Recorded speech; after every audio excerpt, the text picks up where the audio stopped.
Rookie. I think the stream is live now. Going to be casting the semi-final match of the 2016 Capital One Circuit, hosted by University of Maryland, between Team 6 and Team 10. Captained by Deathrunner, WC, and Aigu Wow. Alright, I'm joined by my co-caster, W Gong, who is actually in charge of the tournament this semester, so if you want to say hi. Hi everyone who's watching. Yeah, I think I posted in the Facebook group. I'll put it in the club too.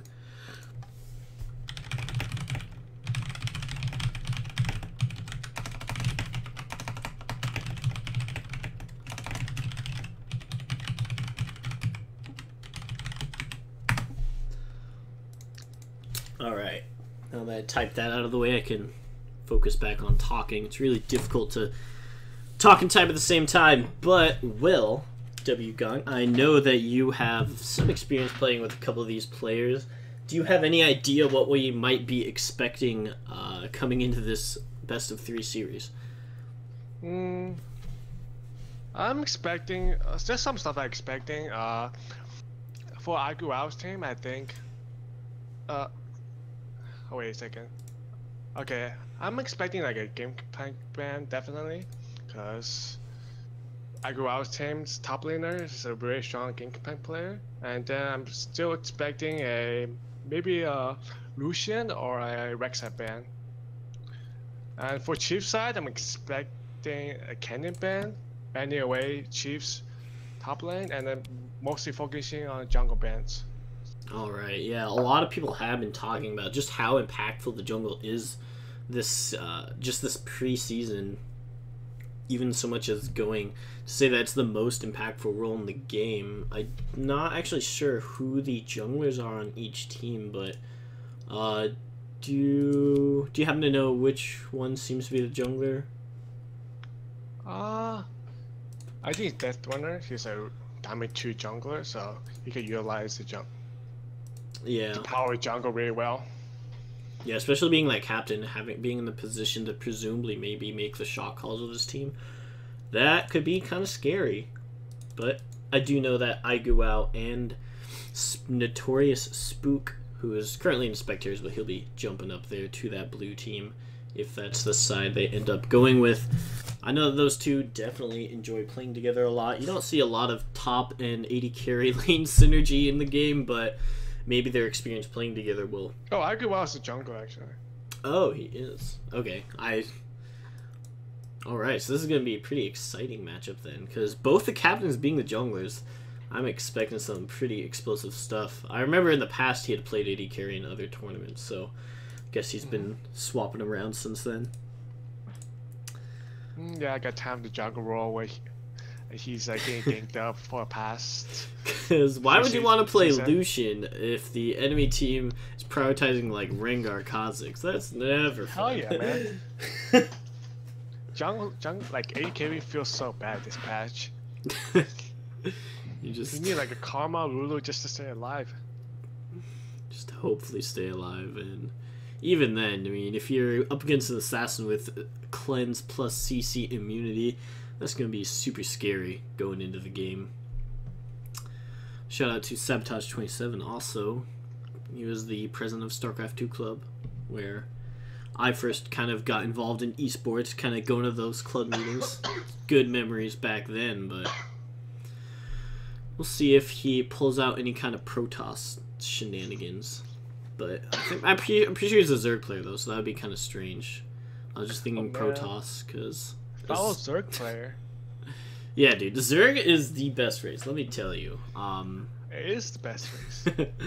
I mean, you got the coolest characters. You have the Queen of Blades. Oh, man, she's pretty sweet. Deathrunner WC, I think they're just trying to get their 5th person in here. But yeah, you can use your Neural Parasite, steal other people's units. Oh, man. It just feels bad. It's not that good, though. Not that good. Yeah, well, there is an achievement in the StarCraft 2 game to warp in a Zealot as a Zerg. So you'd have to like use Neural Parasite on a worker, build your own Nexus, and start farming up, or Gateway. Wait, what the heck?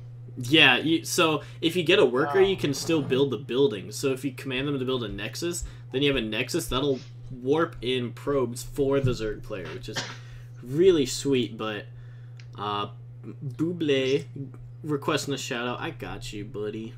Oh, that's Rita changing her name. That's right. I Buble. almost forgot.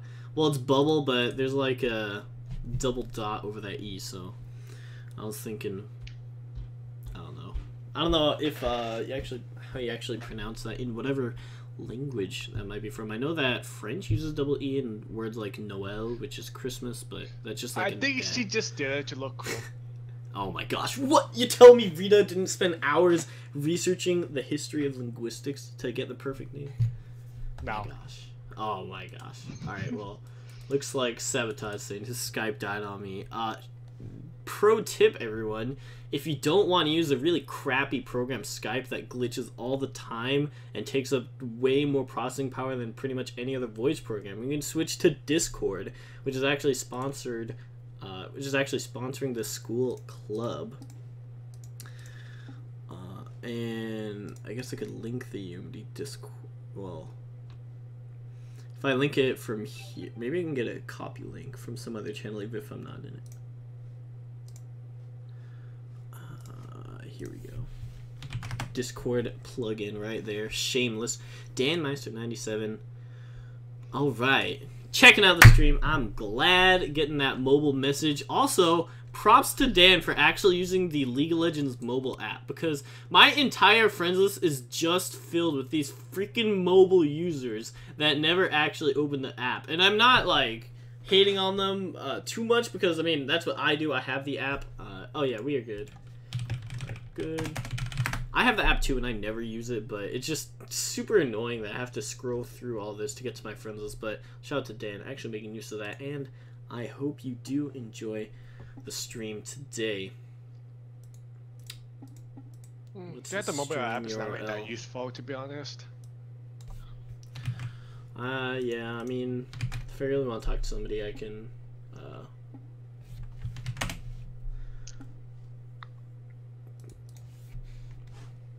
sorry, I was looking at some other chat.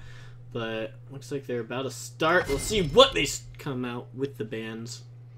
I'm guessing Cannon, maybe Olaf, and something else for I go out, and then game plan band definitely. All right, pretty. Seem to have that down pretty well. We'll see how accurate those predictions seem to be. They're taking a little bit of time with their first ban on the red side, but there's the Kennen against the Chief Raccoon, and actually an Ivern ban. He's been getting. Wow. I know Ivern has gotten some popularity with Courage of the Colossus, but do you really think he's a threat as a first pick? Not a first pick, but like definitely IQ has been playing Ivern a ton in the past few days, so maybe to be looking into his match history and like value that as a ban. All right, and then Avai coming out.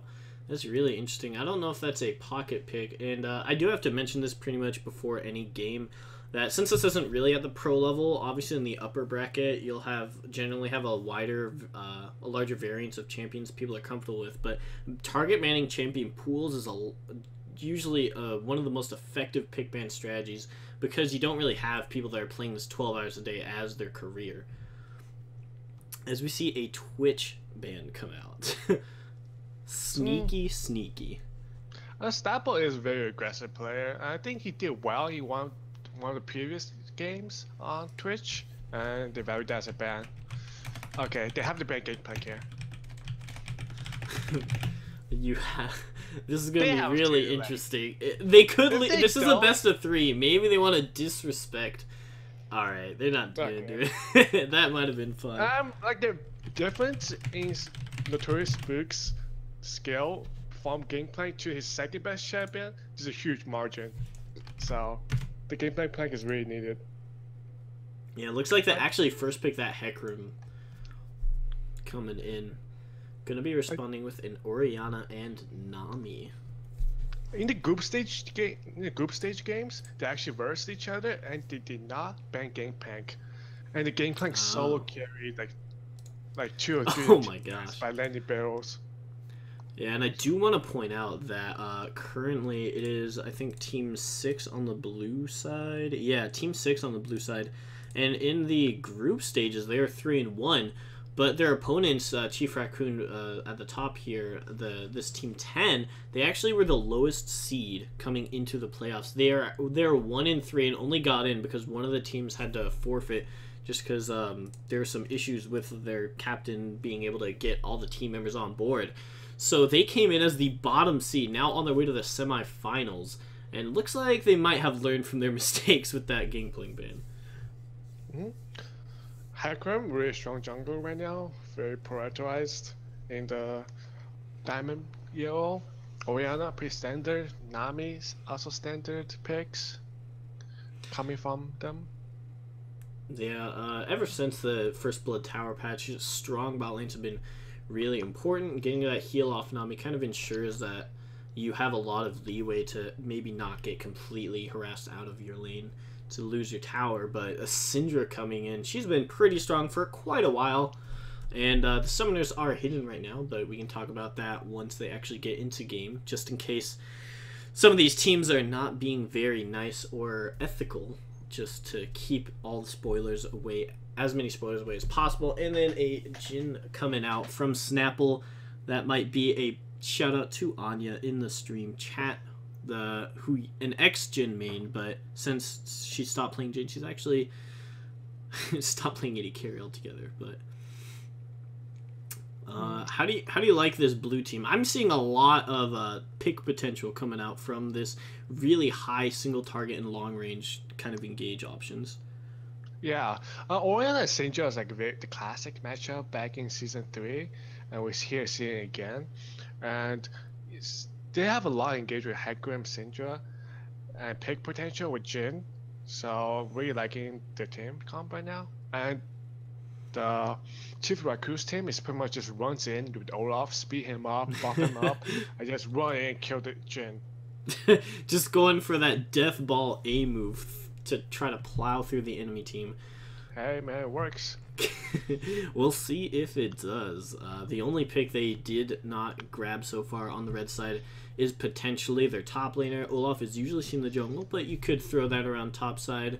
Again, the summoner spells are hidden right now, but usually Olaf's a jungle pick. We'll see what they decide to do that. Top lane obviously being one that gets counter, that takes a lot of value from getting counter picks out.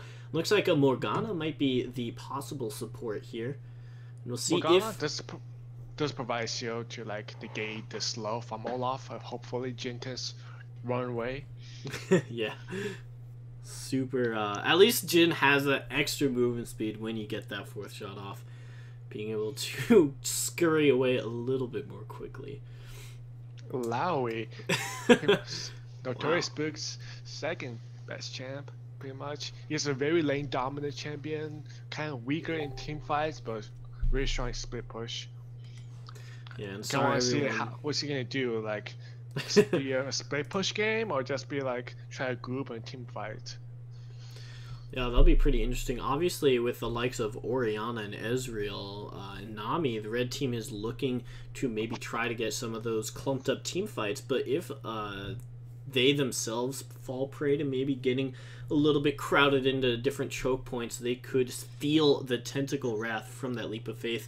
And a Renekton being the last pick on the red side. Do you know how this matchup goes between Illaoi and Renekton? This is a very interesting matchup. Like, Illaoi is very strong lane bully, but also Renekton. So like Illaoi is gonna win every trade, like if she lets her eat. Like you cannot lose a trade if you she lets her eat. Renekton is kind of like a burst trading champion. You just go in, WQ burst, and then eat out. So and Illaoi is like more sustained, takes a bit longer for her to do damage. So I'm guessing Illaoi has the favor in this matchup. Renekton is just like better at team fighting, like try to live, sustain throughout the lane, and just team fight. Yeah, and also would not be surprised to see if Deathrunner WC puts some pressure on that top side with that really strong Olaf. In addition to the Renekton targeted stun, you can get off the first undertow pretty easily for Olaf maybe follow that up, and especially allowing one of the champions with no escape in the game. So now that the teams are actually loading in, we can check out the summoners. It is going to be that Renekton top lane. No crazy Olaf shenanigans. But I do want to point out Lennox is running Ignite Orianna. Ignite Orianna. Looking down on the mid laner of the opposing team, I guess. I mean, it is their lowest ranked player, so I'm guessing they try to get advantage through the mid lane. Alright, we'll see if that does indeed work out. Obviously, Syndra, not the champion you really want to have any missteps around. And we'll see if Syndra can get some good positioning with that Ghost Summoner spell she's running. Also, both supports running the pretty standard exhaust. Sometimes you might see an Ignite coming out from them if they really want to get aggressive, but especially against an Ezreal Nami lane, neither of these teams I would really expect to see getting super aggro in the early game. So this match pretty much comes down if Olaf can get fed off the ganking. If he gets really strong early on, he can just go to the backline and kill off Jhin very easily. If he doesn't, then the blue team will be able to chase down the red team and just win out the team fights. So Yep, it's pretty much depending if Olaf can get the kills early on. Also want to point out that the very soft counter from Lazar Lord with the he first picked the Nami, but if you use the tidal wave on the Jin's curtain call, you can't actually interrupt him before he gets all the shots off. So we'll see if Nami's in really a good position to do that, to make it kind of worthwhile to use that cooldown on that summoner spell. But that is one thing you can do with super long range ultimates off the likes of Nami and Bard. And I would know because I do enjoy playing those types of high action support picks. Yeah, that should get Morgana shielded. Yeah, I guess I'm that's surprised that Morgana support. I haven't seen that in a long time. Yeah, there's obviously given that peel potential. We'll see how many bindings they can land, especially with the follow up in the Syndra. That could be a death sentence for some of these people. Do you have any thoughts on the support, early game support builds? Because you've had a lot of introductions of the really new items like the Redemption, Knight's Vow. Redemption. I'm thinking both supports are going Redemption first. Alright, just getting that super high 10% max HP value off the AoE at a very reasonable cost. Yes, I think it's too cheap for such a good item. Well, this we'll see if Riot decides to change it, but for now, they looks like our overlords in the LA offices have decided to keep it in the game for the remainder of this tournament, it seems like. So we'll see if they can, how well they can really position that AoE item use. Because there are a lot of people on Team... I think it's Team 10 on the red side. I'll just have to double check my labels here. But obviously with the Orianna ultimate, they might want to keep them clumped up, and adding in the extra redemption might be just the burst they need. I actually played a recent game with C9, and he like was playing Janna with Redemption. I think he got a triple kill off Redemption one game. Holy cow! He's just That's kind of the dream. I think he won 15 that game, and all 6 kills were off Redemption. That was That's ridiculous. Our carry was just slightly bad. Wasn't Alright, looks like the labels are correct here. Also, now that we are in the champion load screen, we can check out some of these skins. Or maybe we can't. Looks like we're already in game, but we'll see if they're... the Colossus? Oh wait, can you see the login screen?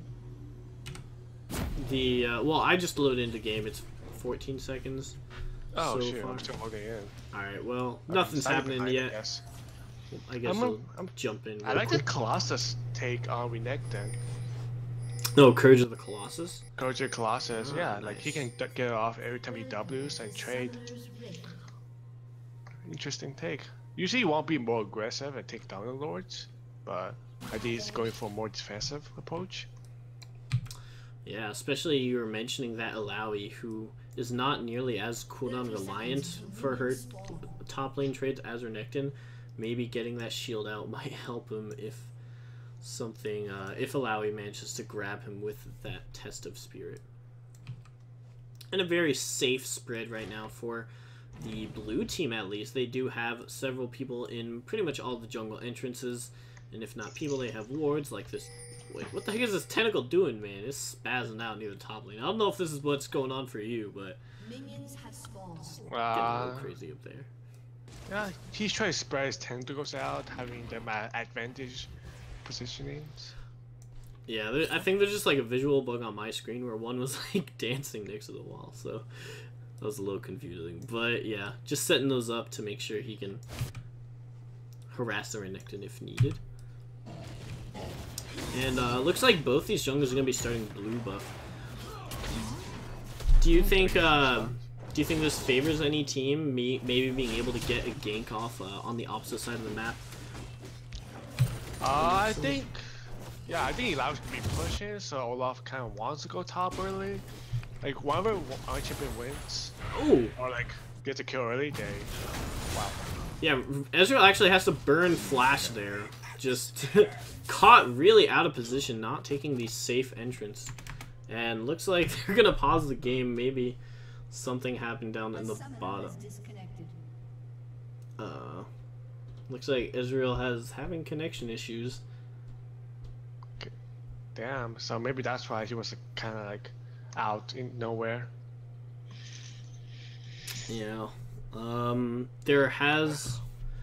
The teams have already encountered right now, so I think generally with the Riot rulings, since the teams have already encountered by the time he got the connection issues, generally they wouldn't remake. I mean, it just has been no kills, no, yeah. Just one CC burn, maybe due to connections, so there can't be a argument for remake.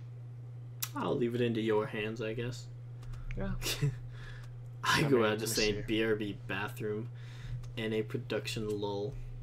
This is a production, to be honest. Yeah, man. NA servers, come on. What's going on here? And I mentioned that with the Ezreal Nami lane, you probably won't see too many kills going on down there.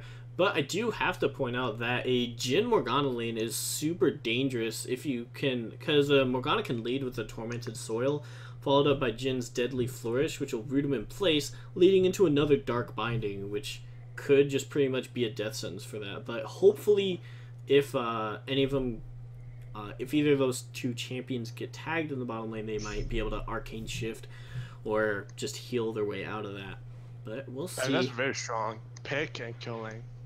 We'll see if that's an issue going forward, especially now that Oz has lost his flash. Yeah, they are pretty much forced to play safe for like half the laning phase now. Because no flash, meaning a simple snare can lead to your death. So, or it may make the blue team to play more aggressive and allows for a free gank bot. Yeah, looks like red team's already 100 gold in the lead. 2 minutes and 9 seconds in. What a good start. But it's actually just because Olaf got that Gromp early. Just because he has the extra attack speed from his passive. Olaf jungles is one of the fastest junglers and scales the weakest. So his job is to farm up, be a strong menace mid game, and then just be a tank later on. So do you think if this gets to a 40-50 minute game, and it's pretty even across both sides, do you think that blue team then would have the favor? A lot of favor. Renekton also falls off. Olaf falls off really hard. Ezreal is now a hyper. Yeah, late game, the red team will have a really hard chance of, or hard time to win. Alright, well, you heard it here first, folks. And Oaz actually disconnects once again right when we were about to be ready to repause. This is getting to be a couple minutes in, so I'm just going to switch to a BRB monitor. Just so that, just in case we catch up to the 3-minute delay, so that things like possible wards and stuff won't be revealed on the stream. But yeah, so far we'll see if Olaf decides to apply that early pressure against his foes. He does have that second camp already done. And what do you think about Renekton starting with that longsword 3-pot in the top lane instead of going for maybe like a Doran's or something? HP is definitely a better HP pots are definitely a better sustain, but it costs him 150 gold, and then you have to keep buying pots to refresh that much HP. So I'm guessing he's definitely looking to play for early game and try to wane the laning phase rather than just sustain it or just play passive.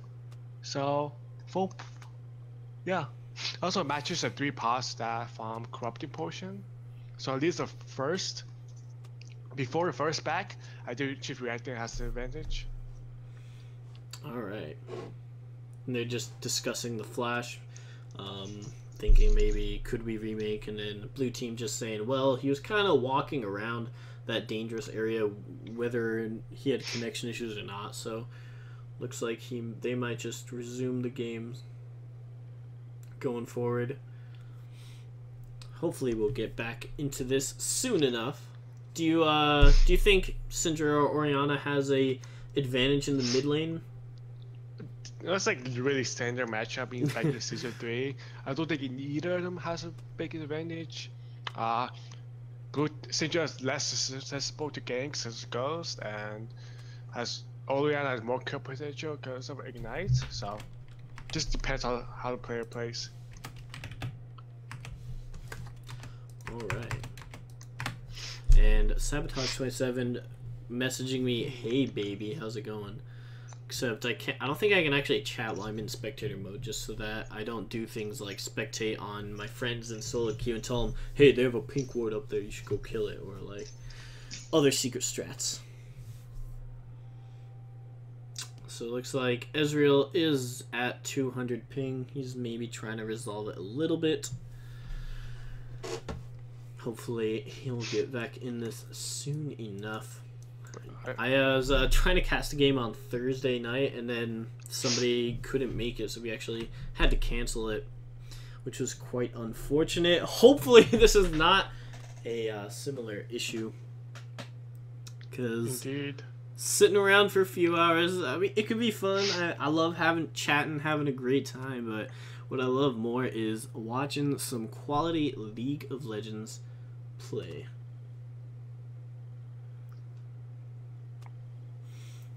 Teams are just kind of having fun in the chat. I'll just load it back up because there's not really much to see in terms of spoiler things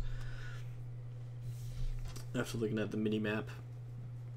And Ramna's Bay asking if I'm casting the finals. Yep, I'm currently planning on casting them. How come you cast Aigu's but not ours? Well, either I was working that night or nobody told me they were going on, so I'm sorry I wasn't able to cast it, but I kind of got to know when you guys are playing if you want me to get on and get the stream ready. But no, we are all melee. I don't know exactly what that means in the chat. We are all melee.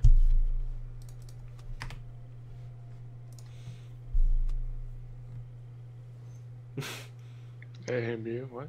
I'm not sure. It looks like somebody is a chemistry major in here. Well, we're in being college, able to so toss around all that liquids and healing chemicals. Gotta be savvy. Know what kind of components heal which characters. Because, you know, maybe tossing that tidal wave, or not the tidal wave, the ebb and flow on your Ezreal, who's a human, could help. But what if you throw it on the Kog'Maw? How do you know that, like, the water isn't going to be acidic to his skin, man? It takes a lot of effort being Nami in this game. Let me tell you. Trying to throw aqua prisons. Have you ever stopped to think just how much force you need to aqua prison a Cho'Gath or Sion? That guy weighs like a quarter of a ton at least. Like it's some sort of magic, so physics does not apply. What? Physics doesn't apply. That physics always applies. You just see Nami lifts, bro. Her staff. I guess staff isn't really something you can work out, but her I don't know, her aqua muscle, water bending powers. She's gotta keep sharp on those, because there's a period of time for a year or two where Nami was never really played. People just picking Janna Soraka, man. Then she's getting a little sloppy, but now that she's back, pretty happy in the meta. I'm sure she's been keeping in shape. Yeah, like the difference between her and Janna and Nami is Soraka is her CC. Like her skill shot is CC reliant. So at that time, I think sustain was much more important than like being aggressive, and ganking weren't really happening as much. But now, I think ganks in Bali are very very strong. So something a mix of healing and CC is very good. Yeah, and they did nerf that Soraka's heal early game a lot, so guess that does bring her out. And what do you think is the preferred build path for Spook Nuke? I mean, Notorious Spook on this Illaoi, because that's not really a champion I see too often. It's definitely the Black Cleaver first item, and then into probably Death Stance. You can go a bit tankier and go maybe Rendurance or Deathman Plate. But I think Spook is a very aggressive player, so he's definitely going with Death Stance as a second item. And then I don't know if I think he's going more armor since there's only 1 AP on that team, even though you really want a Spirit Visage.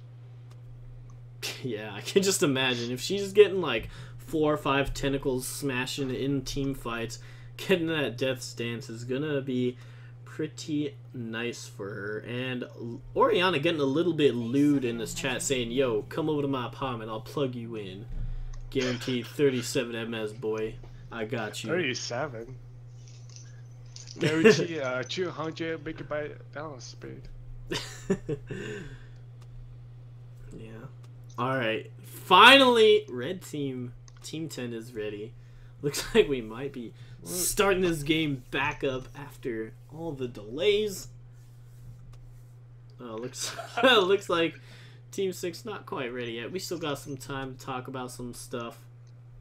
Looks like Aigu is getting some food while this delay is happening. He did ask, should I go eat my dinner real quick? I don't know exactly how long Aigu usually takes to eat, but hopefully it's not very. Okay, I'm gonna get some water too.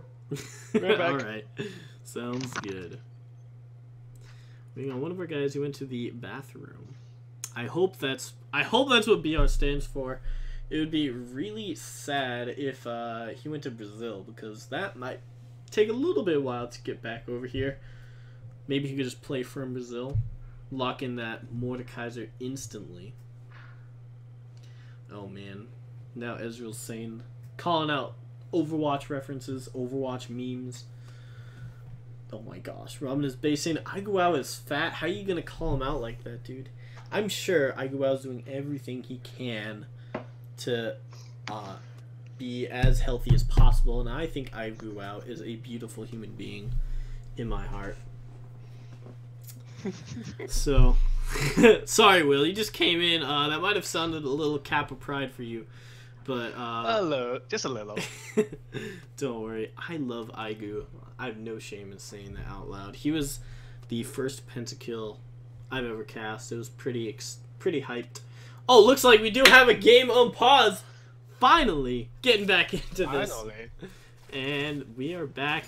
Everyone's just going to be resuming where they left off. Morgana getting really aggressive in that bottom side. Yeah, I would say blinding landed, but no aggression. Bottom's can definitely get pushed in. Yeah, pretty standard blue buff jungle starts for both these laners. They're just going to be going top side, maybe grab the red buff and make their first gank if they decide to do so. Olaf actually going for the Raptors. Are you Is it on UMCP low or sprint speed? It's on UMD LOL. UMD? Oh, okay. Yeah, and Notorious Spook getting a little bit of life back with that Grasp of the Undying. You can see he's winning this trade pretty hard. Trades pretty hard so far, so those 2 extra potions for Renekton gonna be coming in super helpful. And once his Kolamik comes back up. Yeah, both top laners have a lot of healing through their Q spells, and from the looks of it, Spook's winning it slightly, just by slightly, because he can push away better by using his Q, and actually no, he's losing CS. Never mind. Forget what I said. Yeah, down 10 CS so far. We'll see if Chief Raccoon can make that up. He's going to go in angry that he got his spirit tested, but you mentioned that if you land the E from Illaoi, you're not going to win that trade, and Chief Raccoon is already below half health already. That Courage of the Colossus is coming out. He's actually getting pretty aggressive here. Another E comes out. Is that going to be enough damage to kill him? No first blood yet. Sidestep. The tentacles. Yeah, and Chief Raccoon was actually invading the blue side jungle. If he had been there for an immediate gank response while they were fighting, that could have turned the tides, but so far he's not really doing much but clearing this ward, giving, trying to put a little bit of pressure on Illaoi, but she is not backing away from the minion wave. That was a very scary thing what Chief did. He kind of went too close to the towers while being really close to all the tentacles. You really want to avoid all the side tentacles he has. Yeah, looks like Renekton might be going in for his entire combo, but he burns the flash to close the gap, and Illaoi just completely jukes him with a flash of her own. That's a little bit unfortunate there for Chief Raccoon, maybe getting a little bit hypey in the moment. He was using his Colossus really well. He knew even though he's at low HP, he can use the Colossus, and so he will not die to Illaoi. And Illaoi just missed the damage by a little bit. If he had any other summoner spell, any other masteries, he would have gotten the kill. Dang. So, but do you think it might have been better for him to go Thunderlord Supreme in that instance, or do you think the Courage of the Colossus is still worth to pick up? From how he was playing a really aggressive, like in Illaoi's face. I think, yeah, definitely. If you play like that, definitely Thunderlords. But he chose to use. Alright, he was gonna be Olaf popping the ghost, misses the first Undertow because of the flash, but he's gonna pick that right back up, gets the first blood, makes the Olaf pick worth it so far. And meanwhile, Hecarim gonna try to answer on the opposite side of the map. I don't think they spotted him out here, but Chief Raccoon actually backing off, and he's in a good spot in this lane to avoid getting ganked. Getting punished. Illaoi landed a really strong E onto Renekton, and he lost pretty much all his HP. And the gank bottom pretty much shows like the strength of Olaf. He used a plant to get up the wall, even though there was a ward, the bot lane couldn't react fast enough to walk away. And the ghost that Morgana can outrun in. And Jhin saved Flash knowing that Morgana was 100% dead. Yeah, so picking that one up real clean-like. Looks like Chief Raccoon just getting bullied now that he has to focus on getting minions instead of harassing his lane opponent, but he's still staying in there, and is Illaoi's actually caught up a bit in CS. Wow, Renekton is so low right now. While you're playing against Illaoi, you're gonna put 100% of your focus on dodging those tentacles. Just he still has the Dominus on cooldown and full Fury if he decides to do something, but Aiguao is nearby. I don't know if this is actually going to be a turret dive. Looks like he's nearby. They just need to wait for the minion wave to shove in. Actually, Aiguao goes in instantly, uses the Onslaught of Shadows to jump out of there. That was complete miscommunication between those two. Yeah, I think Illaoi couldn't go in because he missed her E, so it's like he wants to say no, don't go in, but it was like a lot. It was like right there, looking low HP, but Renekton OT just gives a 200 or 300 HP back. Yeah, I talked about how Aiguao and Notorious Spook are pretty good friends and that they play pretty often together, but that kind of dive where you go in completely by yourself without the minion wave or your other team member and then have to burn your ultimate just to get out is pretty much the opposite what I'd expect from this kind of pairing. So looks like that cost him, and Olaf being able to go steal that Raptor camp, gonna continue to farm through this jungle, maybe place a deep ward in here. Yeah, has that ping to maybe spot out. In addition to this trinket ward. The wards at boss side is so beautiful, lit up like Christmas lights. Yeah, and very importantly, a lot of people might be tempted to grab that site plant right here in the entrance, but because that would telegraph your location, he actually avoids doing that and just puts his own wards down. So 3 wards and all 3 bushes, like you can see him. Oh man, that's perfect. Looks like Olaf is going to be coming in here. A binding does land, but Olaf has a Ragnarok. That's going to be another kill here. Deathrunner WC showing us why he's the captain. Yeah, very heavy ganks focus on boss side. Even the wards are focused on boss side. Well, Hecarim is trying to gank for top, but it looks like it's not panning out. Yeah, this is the second or third time Hecarim has gone top lane without even accomplishing anything. You can see Renekton is still ahead 20 CS, and that's going to be a 200 gold difference up there. So if you compare that to the Olaf, Deathrunner is just outperforming so far. And part of that comes with the champion, but he's just been very committed to these ganks.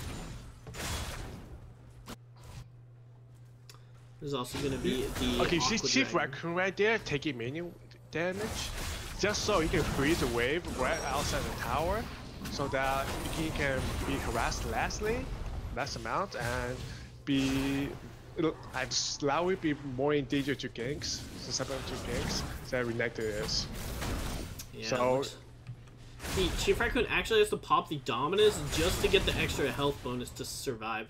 I think he has to back now, because if he gets caught by another Test of Spirit and another Tentacle Smash, that could just be the end to his life.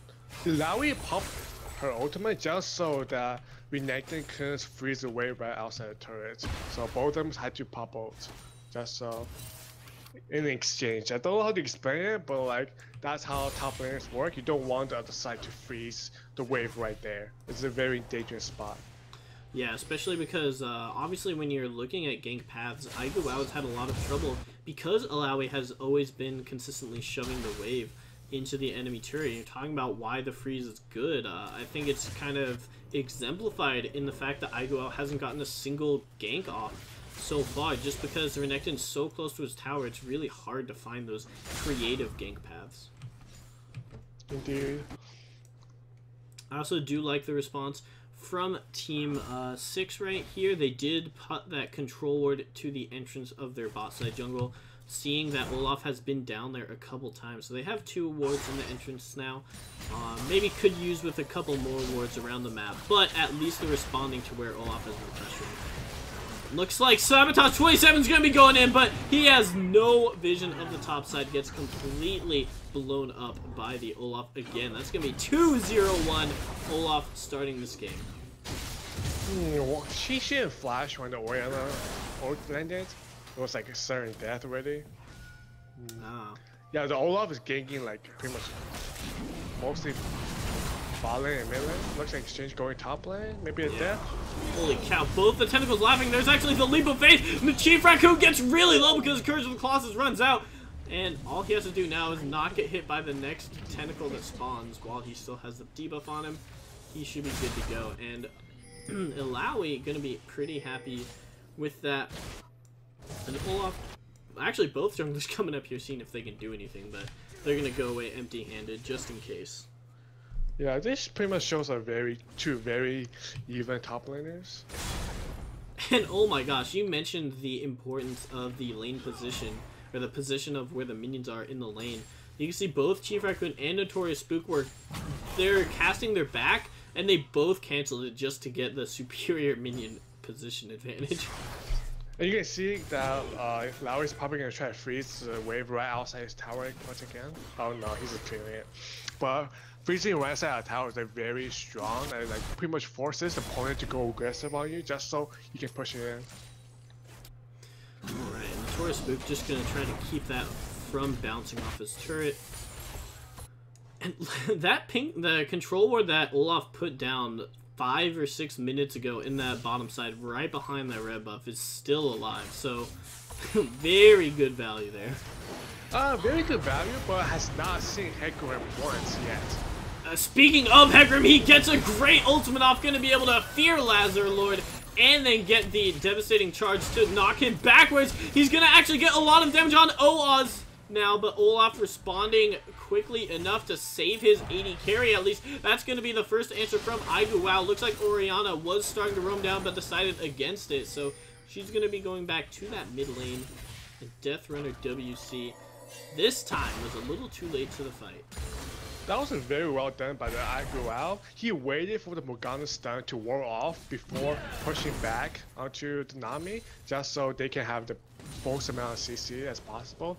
And Jin waited, push back, and then W. Yeah.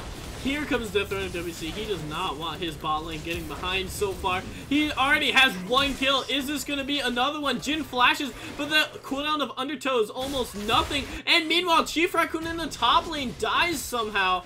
I'm sorry we actually missed that because that happened exactly simultaneously. But action on both sides of the map.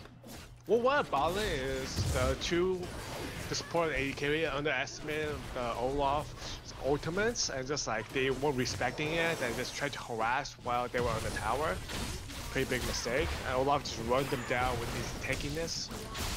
And top lane is pretty much the difference between Colossus and Grasp of Undying. Undying is way better if in a sustained team fight and laning phase, but Grasp and Colossus is much better. And yeah, the Colossus. Colossus only like lasts 4 seconds while Grasp keeps refreshing. So you saw the difference in power right there. Yeah, the difference between a heal and a barrier just being pretty well explained there. Just because when you go for the heal, obviously that is permanent health versus you might get higher health numbers from a barrier, but that will not save you in the short term. It looks like Chief Raccoon gonna be coming here with Notorious, getting that kill on Notorious Spook. Wanted some good old crocodile revenge. Wanting to make tentacle boots instead of the crocodile skin ones. That's a weird boot. Yeah, I'm not sure if I'd really want to wear tentacle boots. Probably wouldn't give you the best friction walking around. Maybe you could wear them like a... The section on your feet? I don't know if that feels good, but it feels really bad. Feels weird, man. It feels weird, probably. Not sure if that'd be really pleasant or not. Both junglers passing each other, giving air high fives, saying, "Ah, hey buddy, how's it going? Oh yeah, not much, dude." I guess they're both worried about the pick potential that their teammates might have brought.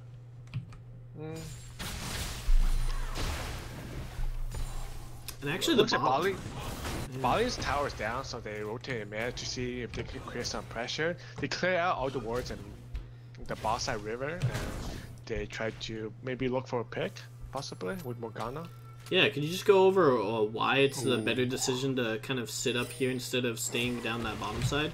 Or, oh, actually, right after this gank, this is going to be all the ultimates burned so far. A good follow-up binding by the Morgana. That's going to be another confirmed kill for that was self-explanatory. So the bot tower is dead, so like you don't have a tower to defend, so you'd be wasting time just going bottom. So they instead look for a pick mid, and which they grab them and kill, and more pressure on Dragon. Yeah, this might be a little dicey. They don't have the Jhin so far because he was catching that turret bottom. The Aqua Drake getting a little angry at James LS, but looks like nobody's going to be attacking him quite yet again, so going back off from the dragon, but they still got that extra kill mid, so they come out ahead in the end. Looks like Chief Raccoon getting a little bit angry again, but all he does is slice in to take more tentacle smash damage. And he's just staying in range of that Tesla Spear. It looks like Notorious Spook might be looking for a turret dive here. I don't know if he can really close the gap between them, but doesn't even take turret aggro because Renekton pieces the heck out of there. Solo takes the tower. That's a power allow. He just keeps pushing into opponents and wither down the tower over and over again. Yeah, and you mentioned how important healing was in a long-term battle in the top side. Alawi actually rushing for that death stance instead of the Black Cleaver, maybe kind of stressing just the importance of more lifesteal. Looks like Olaf is going to be singling out lifesteal. Looks like Olaf is going to be singling out Snapple here with the Ragnarok. Syndra cannot help him at all. That's just a result of And Jin is like very immobile champion. Olaf just like stays on the AD carry and one shots pretty much. Yeah, I would say where's my support, man, but even if James Ellis was there, that's not gonna help against an Olaf who's chucking axes in your face. All that helps is a slow, but he needs more damage mitigation, not a spell shield at the moment. It looks like a second Ocean Drake goes to the red team. I think it's not that good, to be honest, because they don't really have any poke from blue team, and yeah, mostly just team fights. That's gonna be going on in this game. Yeah, so that might help out the Renekton top lane if he doesn't have a lot of sustain elsewhere. Obviously, as Renekton, you have the Call the Meek, but against the Death Stance and the Corrupting Potions, maybe that'll help out Chief Raccoon, but like you said, I guess Nami's I agree. trying to help. Alright, guys, who do you think wins, the Nami or the top laner with the Death Stance already? I Meanwhile, do not want to fight this. Okay. Deathrunner WC actually just flexing some of his muscles there. He's 4-0 right now. And Hecarim did just finish his Trinity Force plus Swifty boots, so he has pretty good damage, but Olaf already has a Dead Man's Plate, which is pretty dang strong. Right now, Hecarim cannot do any damage to Olaf, and Olaf can just like, base damage is so high right now. He's like his strongest point. Blue team should be avoiding fights at all cost right now. Yeah, I don't remember any stories about Viking horsemen, but this might be the first one if he saddles up onto Aiguao here. Looks like so far they're just taking a safe path. They might just be giving up this tower for free. Looks like Deathrunner is going to be coming around to try to pressure them off. That's going to scare him enough to save their tower this wave.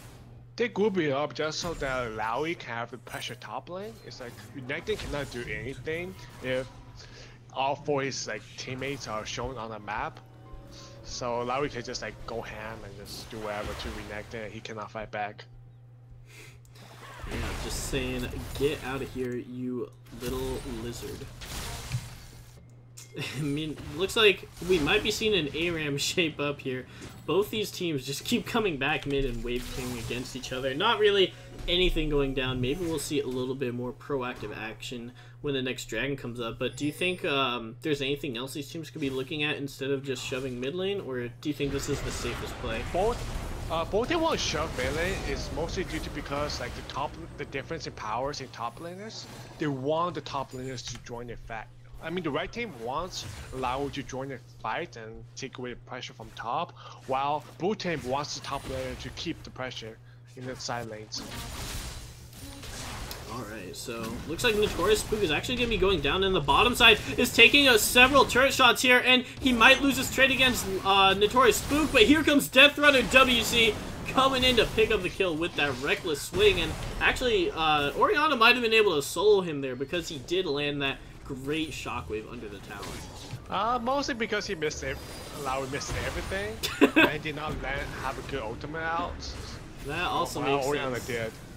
A good scatter there, or sorry, a good pressure by Syndra gonna be forcing out that bubble and keeping red team at bay. It's gonna be some ebb and flows coming out to heal him, but looks like red team now has some of that benefit from the Aqua Dragon.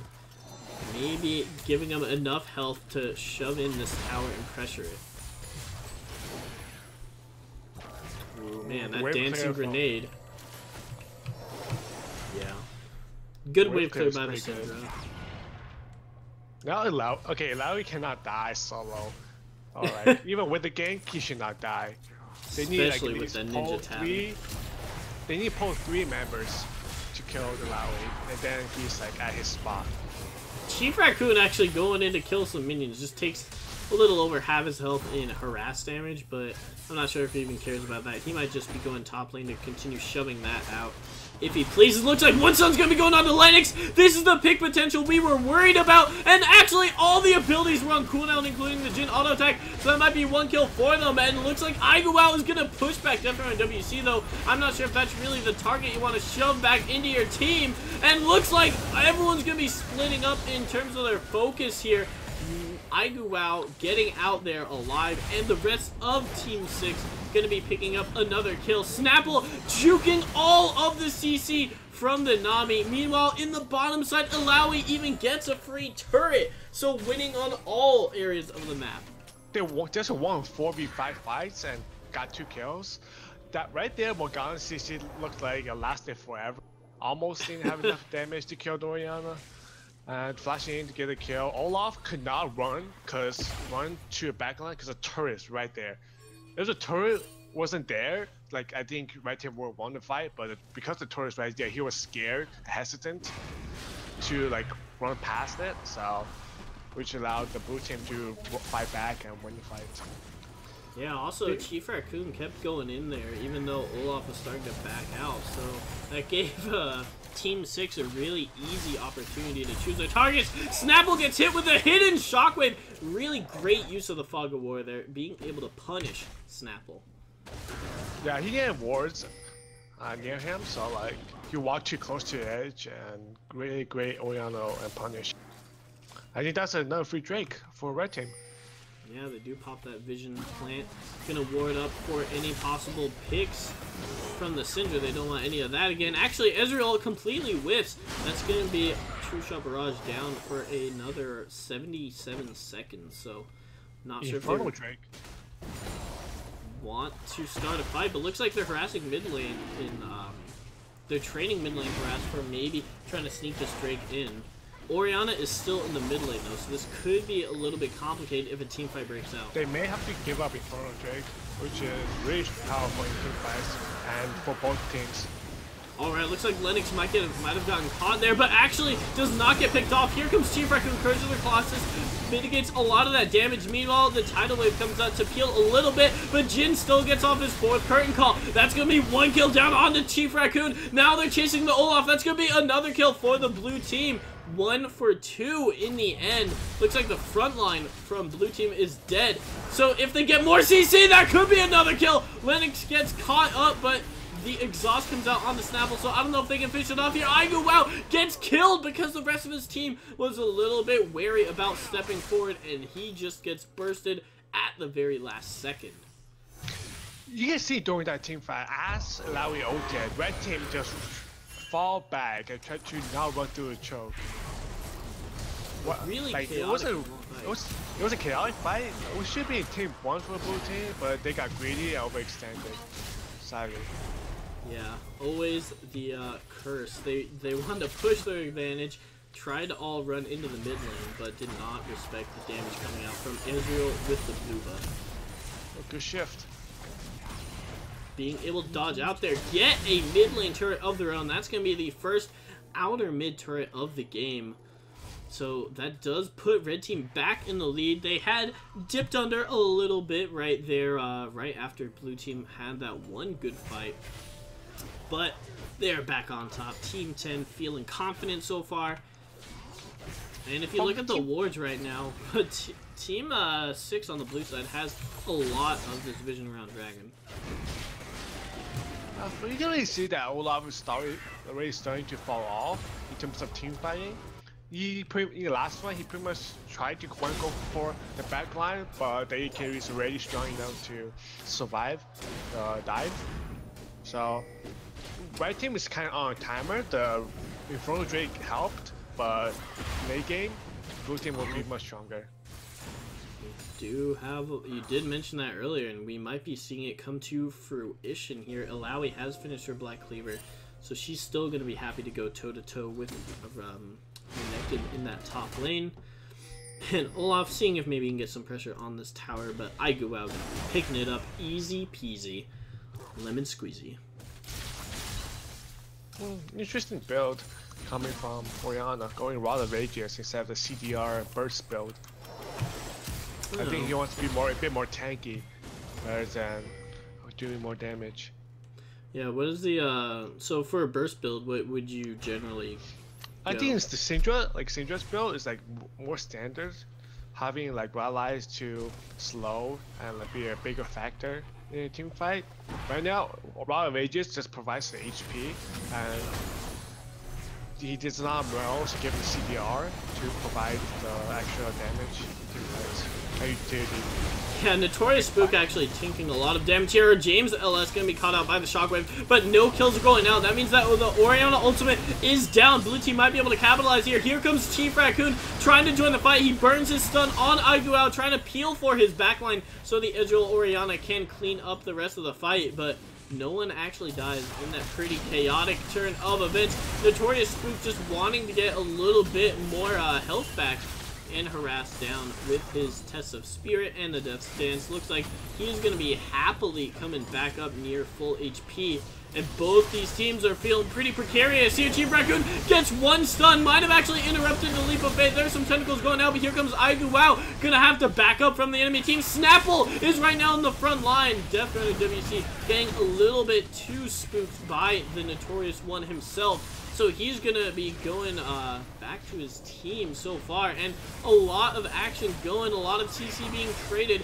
So far, nobody really bold enough to pull the trigger. I think they are a little bit gun shy from the past couple of fights where one team had gone a little too aggressive. Yeah, you can see that both teams are playing, not trying to overextend too much while trying to do maximum amount of damage as they can.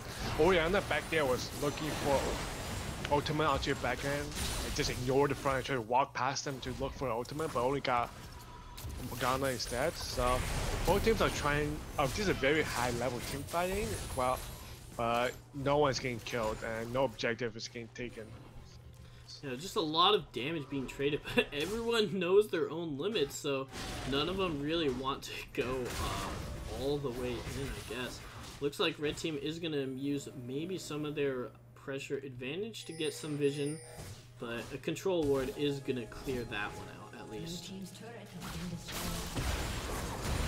Renekton finally gets that tower in the top side, so Death Runner, sorry, not Renekton, that was Olaf, filling in the role for Chief Raccoon, saying, don't worry buddy, I got you, I'm a Viking, I have tons of experience pillaging buildings.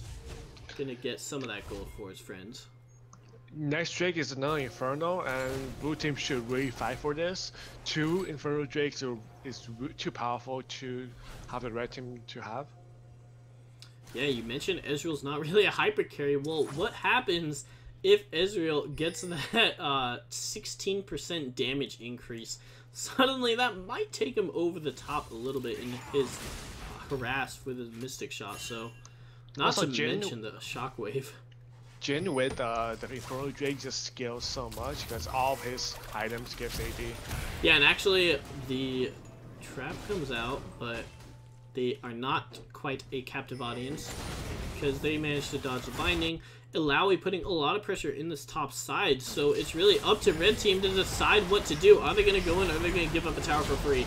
Looks like they're going to be the ones getting engaged on here. Lennox tries to go in. One ultimate on one person, rather, is not going to be quite ideal. True Shot Barrage coming out and actually scoring a field goal there. Not really hitting anybody, but he's scaring them off. Ooh, got it. Anyways, a good Test of Spirit by Notorious Spook. There's a redemption, healing up Death Runner WC, and both these teams are again back at each other's throats. Looks like Illaoi had burned her teleport to get into this fight, but nothing is of real consequences happening here. They need some CC to lock Oaz down, because he is just standing in front of the enemy, landing Mystic Shot after Mystic Shot with no punishment.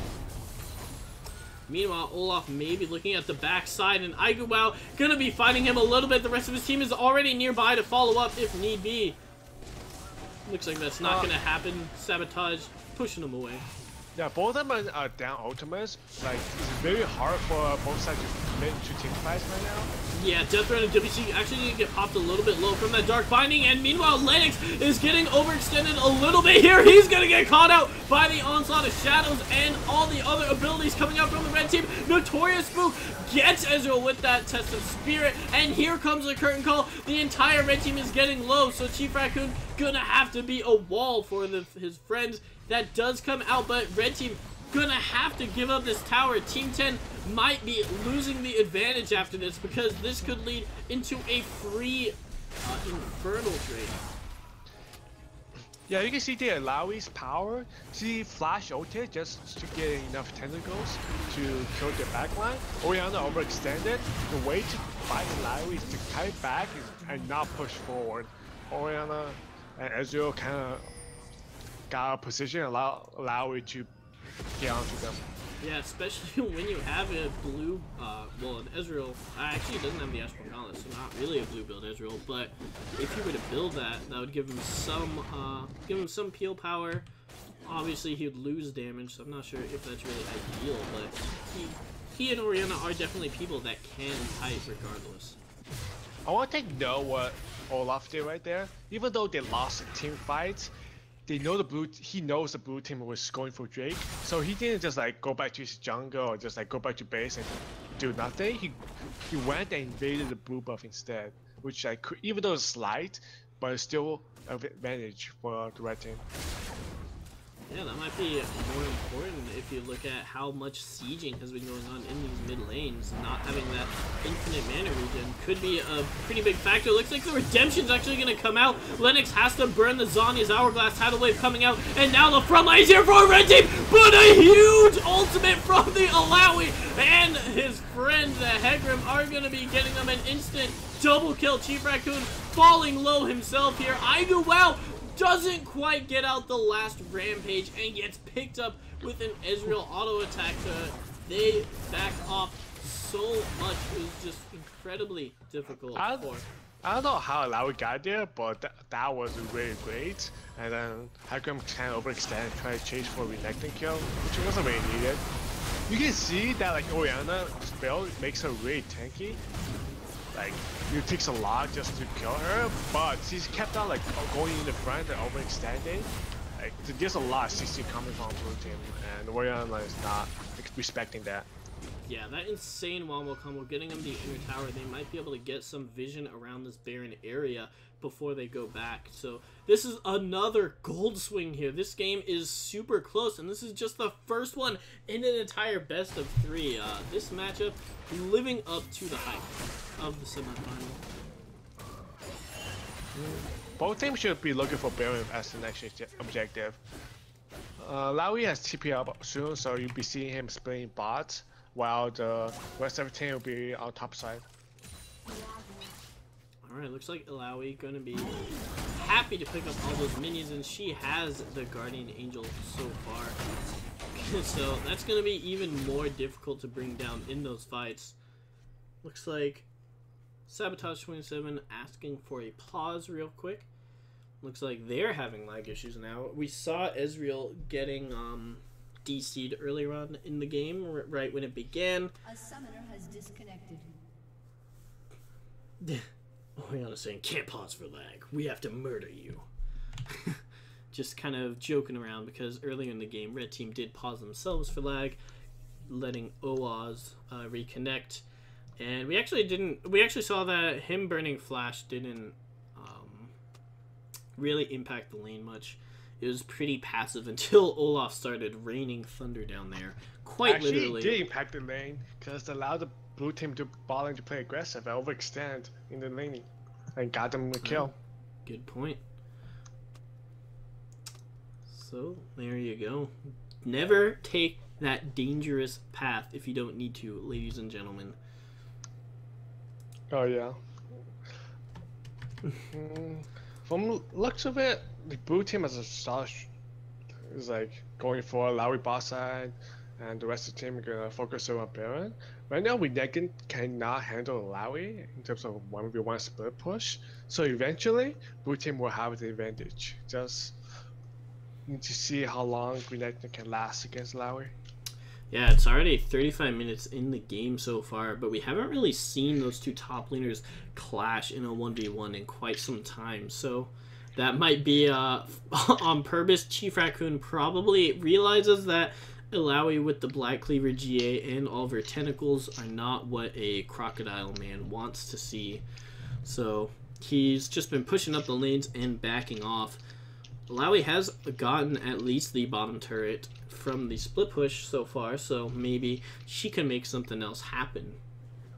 Both the teleports are up for these top laners, so we might just see some sort of split push starting to come out soon. Looks like Orianna might be going for that Void Staff. Get it, always super important later in the game now that everyone's starting to get their Spirit Visages and the just other Spectral Cowls. Looks like Sabotage 27 is reconnecting. Both AD carry got their 3 items.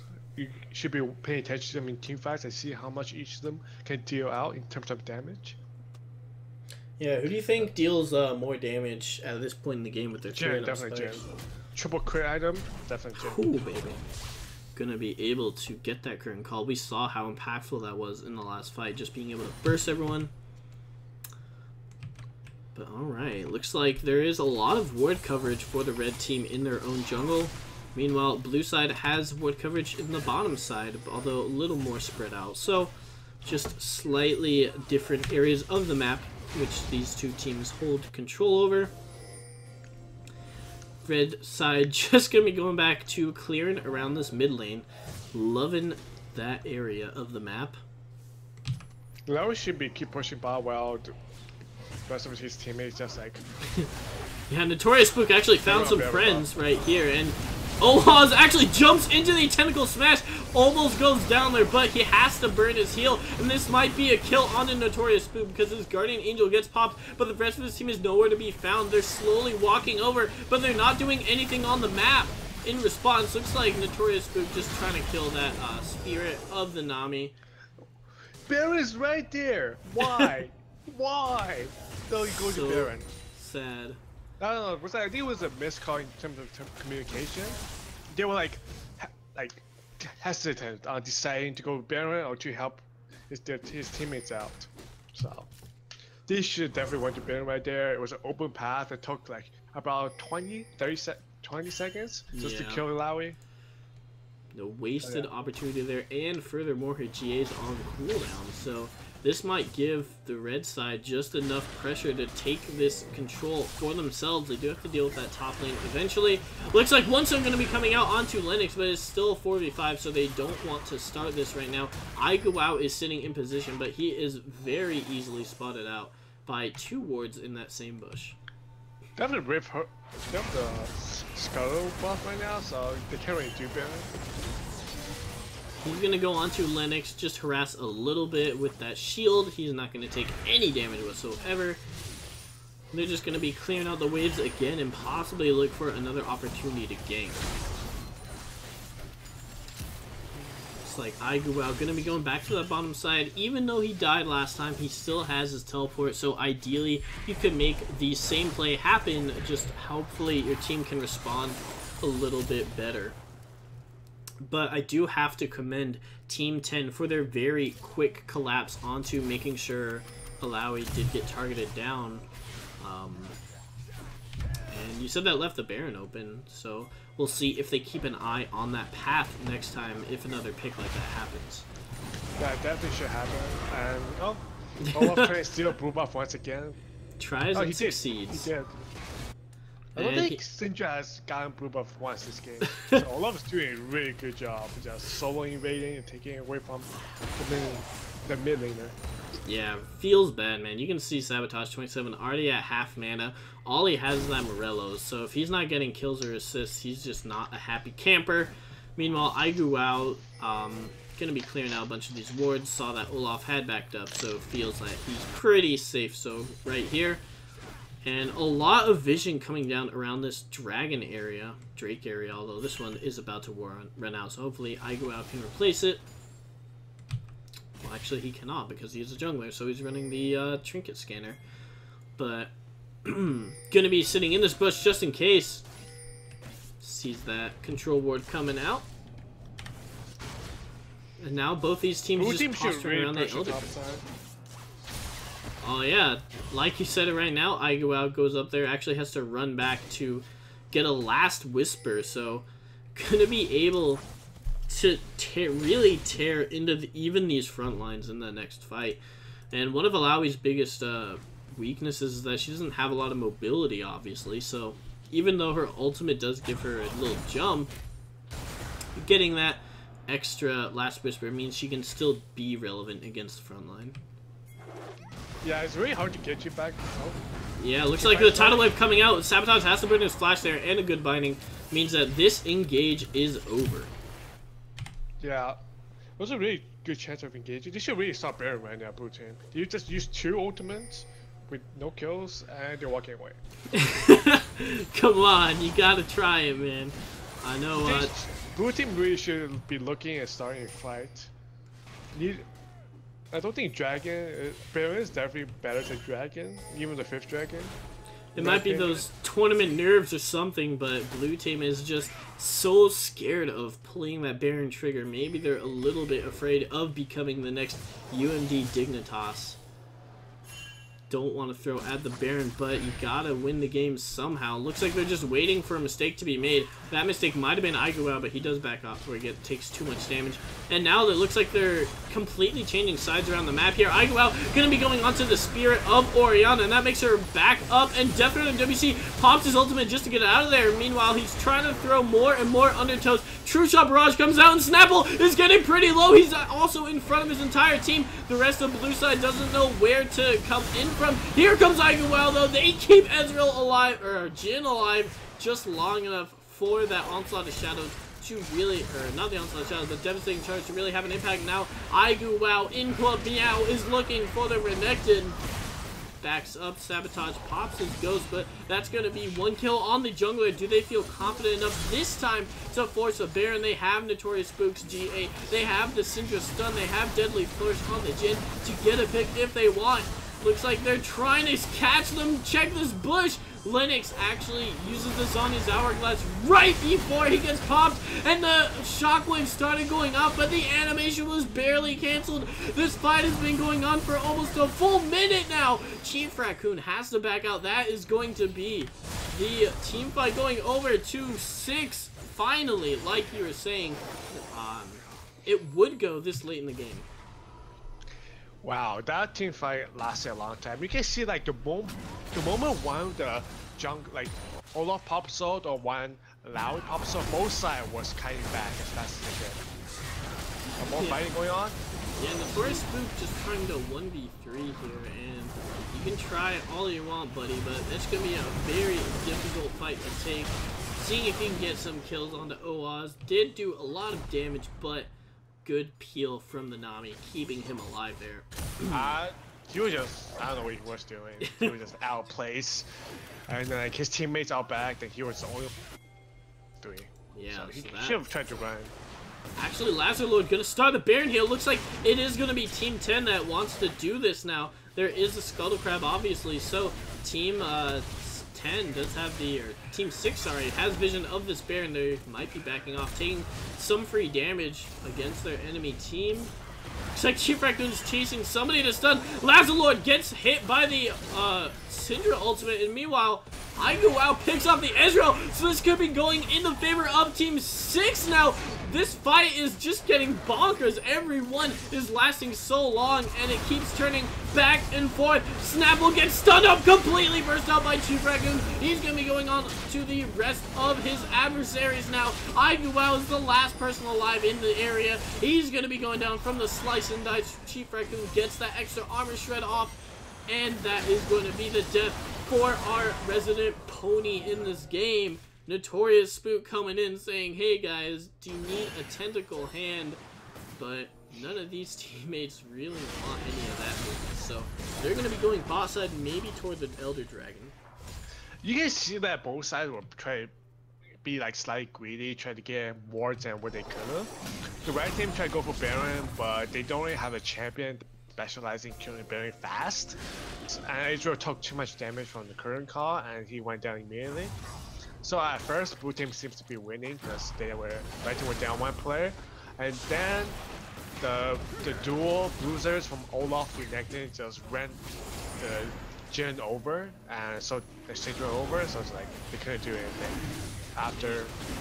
Yeah. And I really want to see Lennox try to get some clutch multi-man ultimates from the Olaf delivery, because we've only really seen him try to catch 1 or 2 people, which has been decent, but none of them have really been game-winning types of shockwaves. And now Notorious Spook is getting in the middle of the enemy team, almost pops Ezreal, but just not quite. His support keeps him alive, just barely. Notorious Spook getting caught by the Aqua Prism, and Lennox popping the Zhonya's again, just in the nick of death. Chief Raccoon, being the MVP tank that he knows he can be, gonna be going into the enemies, trying to interrupt them, but Curtain Call picks off Orianna on the backside. That's gonna be the double kill for Illaoi, and blue team wins that fight off of the Jhin ultimate and catching out the Renekton.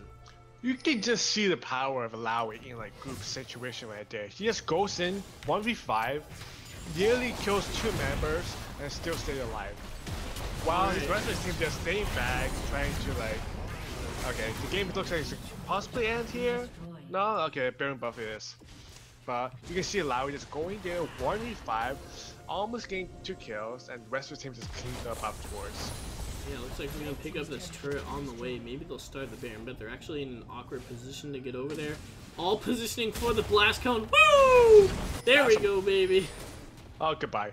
I'm Oh sorry. no, Okay. that is not what you behind. want to see as Jhin. He's like, save me somebody, please. He does get out of the range of the purple snake, so he is still alive so far. Olaf is coming in. He is the Viking of Legends, trying to carry his team right now, but he is just so weak in the late game. It's already 46 minutes in. Oh, he did get Syndra with that final burn.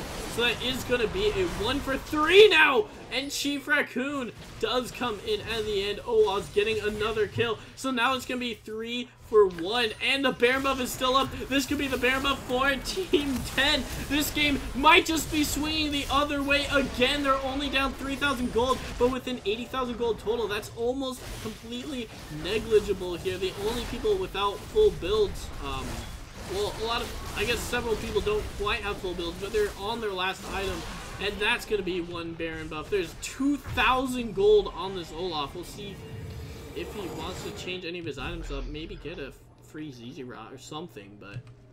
Another talk of being greedy, the blue team moving the door ahead, they try to take too much. Jhin won top lane, trying to get the 2nd tier tower. He got the 2nd tier tower, but Olaf found him in the jungle.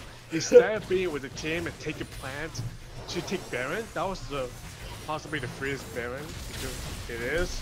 But like, because Jhin was called out, the rest of the team was like couldn't finish the Baron, and Olaf somehow 1v5 man mode distract the whole team and somehow got his kill.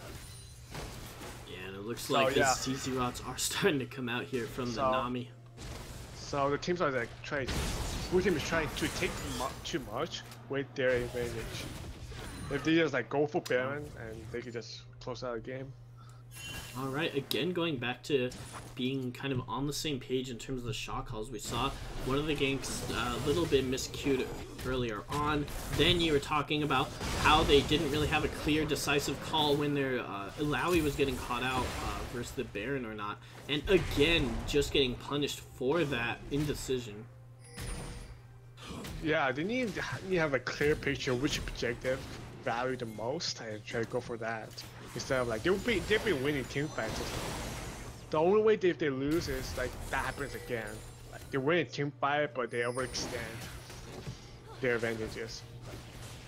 Yeah, now with the Baron buff on, looks like all the members of the red side are going to be going toward this bot area. The one lane without a ZZ Rot portal in this game so far. Do have that one in the mid lane as well as the one in the top lane for blue side. Lennox gonna be caught out by that deadly flourish, but Nami and Flow gonna be happy to keep him topped off.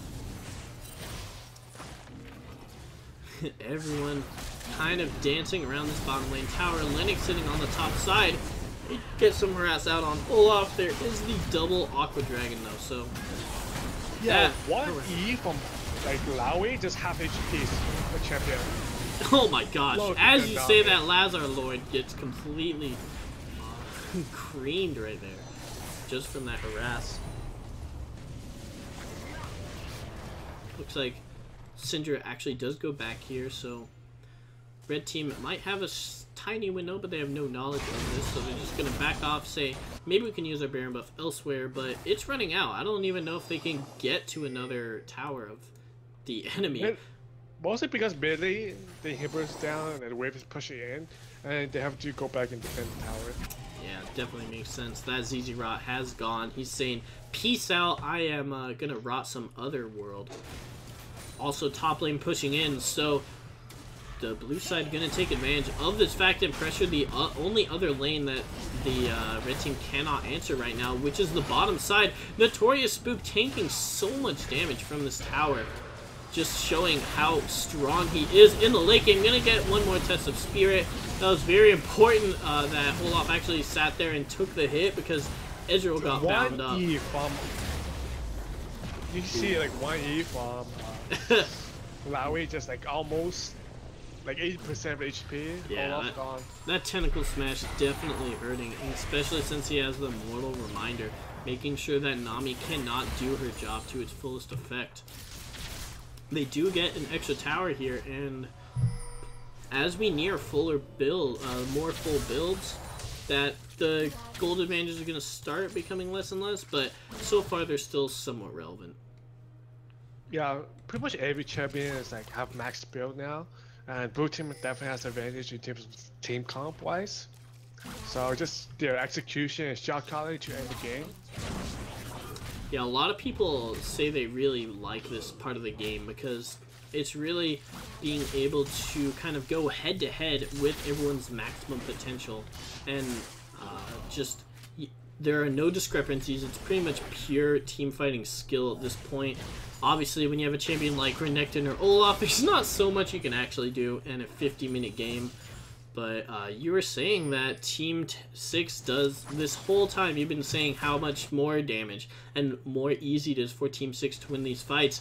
So it's pretty impressive that Team 10 has been able to consistently hang on more and more. But yeah, let's see if that continues. Baron up, buff up in 2 minutes. Both teams should be looking to contest it. Yeah, both. Blue team finally did that Baron call, but it ended up costing them a lot. So I'm not sure if they're going to be, they might be even less confident in starting the Baron now that they've already been punished for one possible throw. So they're not going to, I feel like they're not going to start any shenanigans for even longer now, but we just have to wait for enough poke or a catch to come out. Looks like Hecarim going to be going to the bottom side, so Team 6 going to have to watch out for a second. Make sure they don't get caught in this 4v5 situation. They are going to back off a little bit in this lane, make sure everything is Gucci. Hecarim going to bring that one bot side up. Maybe they'll try to get the top side roaming. And even though it's really even this game, you can kind of see that Team 6 is really dictating a lot of the pace. They have most of the control over the waves. Renekton doesn't want to be 1v1ing the Illaoi, obviously. So, actually, Illaoi is going to be grabbing one tap of spear onto the enemy Orianna, and she's going to be able to shield a lot of that with the command protect, but there's just so much damage coming out onto her. She's already at 40% health. This might be enough pressure to allow blue team to get into the inhibitor. You can see just how far back Jin is, so he can open up with the current call when he needs to. There it's going to be. Death Runner WC is going to run away at barely any health. The Redemption hitting a couple targets there, and a double ZZ Rot gonna try to save the day for Team 10, but I don't know if they can do it. The Nami using the ebb and flow to get as much harass as she can, but they need some sort of miracle team fight with a huge shockwave to make something happen. IGWOW keeping Renekton back, Syndra stunning them with the Scatter of the Weak. And now they can just rotate bottom lane with this large minion wave. Shockwave actually hits 2 people. Snapple gets pretty low. I don't know if that's going to be his death. He does flash out of there. That was super important for the blue team in this game. If he had gotten hit by that, that might have been the end. You can clearly see the weakness of the red team's composition with Olaf and Renekton.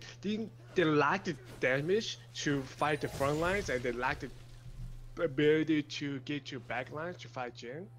Illaoi just does a lot of damage to the front lines and allows blue team to shred the front lines while shred the front lines much faster than red team does it. And Ezreal isn't putting the damage out the damage he needs as a AD carry this late of the game. Yeah, it looks like everyone's getting around this Baron area, but Orianna is still bottom side, so Team 10 cannot fight this at all. And now that might give Team 6 an opening to do Baron of their own terms. And yes, they are going to start it. I go out saying, listen man, I'm a full-grown horse now, no longer a mare. I can tank this elite jungle monster, and you guys can back me up. We can force this game into our hands. The True Shot Barrage not going to be stealing it away. And that is going to be finally the Baron for Team 6. They've tried so many times to try to set up for that. They tried to take it a couple times, but they finally get it on their team. This might be the straw that broke the camel's back, or in this case, the lizard's back for Renekton, because I don't know if he can even withstand keeping these lanes at bay, especially if there's an Elder Dragon on the enemy side. Looks like the Team 10 is completely giving this one. Oh, that Redemption almost stole it. That would have been play of the century if a Redemption could steal Dragon. I'm pretty sure there's a Reddit page that already has done that play. Redemption with like the Echo. Oh, I don't remember that specifically, but yeah, that would not surprise me in the least. Ezreal telling whoever is nearby that they belong in a museum, just trying to get in their heads, making sure he knows where his priorities lie. Okay, they want to push down both mid and bottom lane to get the inhibitor, possibly in the game. Renekton going to that top side, they still haven't gotten the inner turret, but since Team 10 knows that nobody is on that top side, trying to see if he can eke out any sort of advantage, but he might need to teleport really soon to stop them from all-out diving this.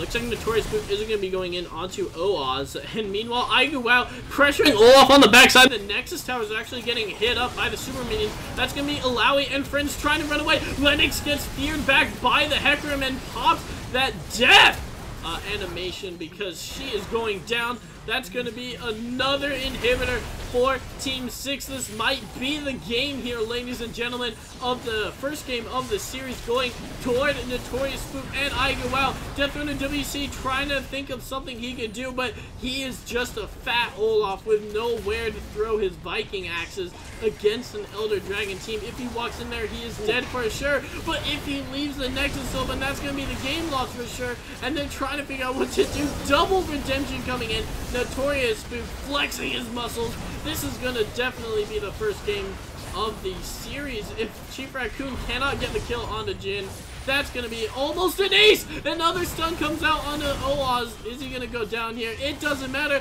The Nexus is over. I mean, the Nexus is dead. The game is over, going toward Team 6, 1-0 in the series. Well, good game by Blue Team. I can see like the power of the champions from the picks. The game was pretty much like, well, Blue Team could have won it much faster, but it took like almost an hour for the game to end. You can see the power of the difference between Hecarim and Olaf.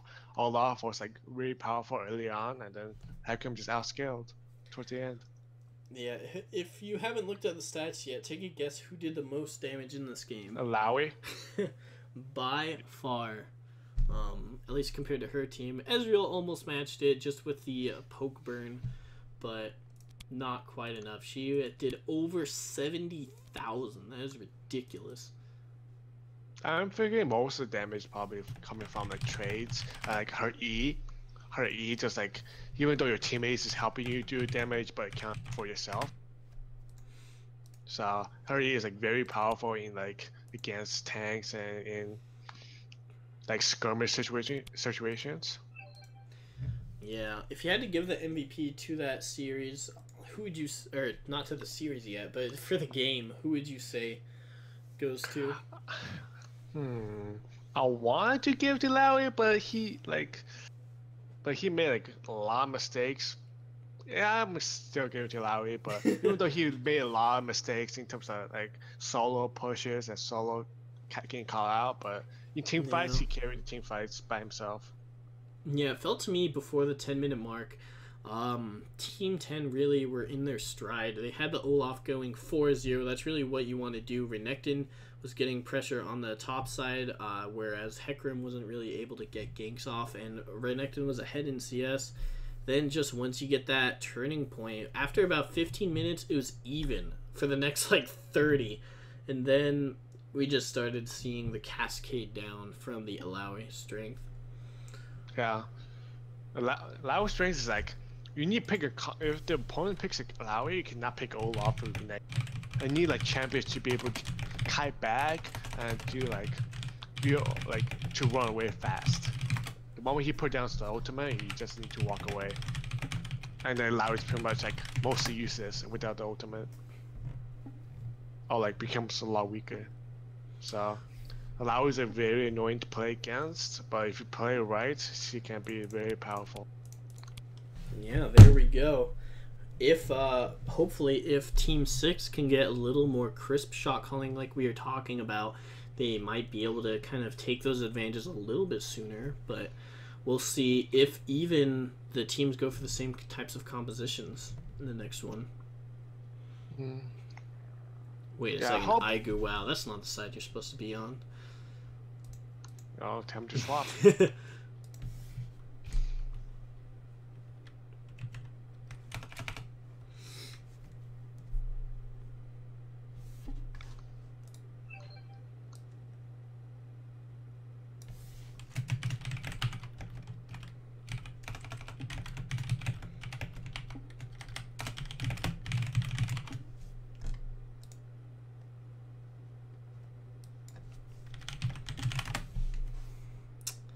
And our good ex-tournament organizer, Paul, saying the title is still the old one from Thursday, so I changed that up.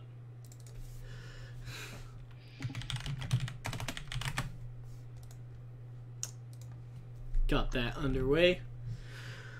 Alright, so they're saying, I see you're saying don't ban Kennen or GP. Let it be a showdown. That'll be an entertaining show. Both top players playing the best champion. That's what everyone really wants to see, except for the other people on the team. Sabotage saying, yeah, actually, I don't think I want to play against a Kennen coming in and stunning me every fight. Let's not do that, but...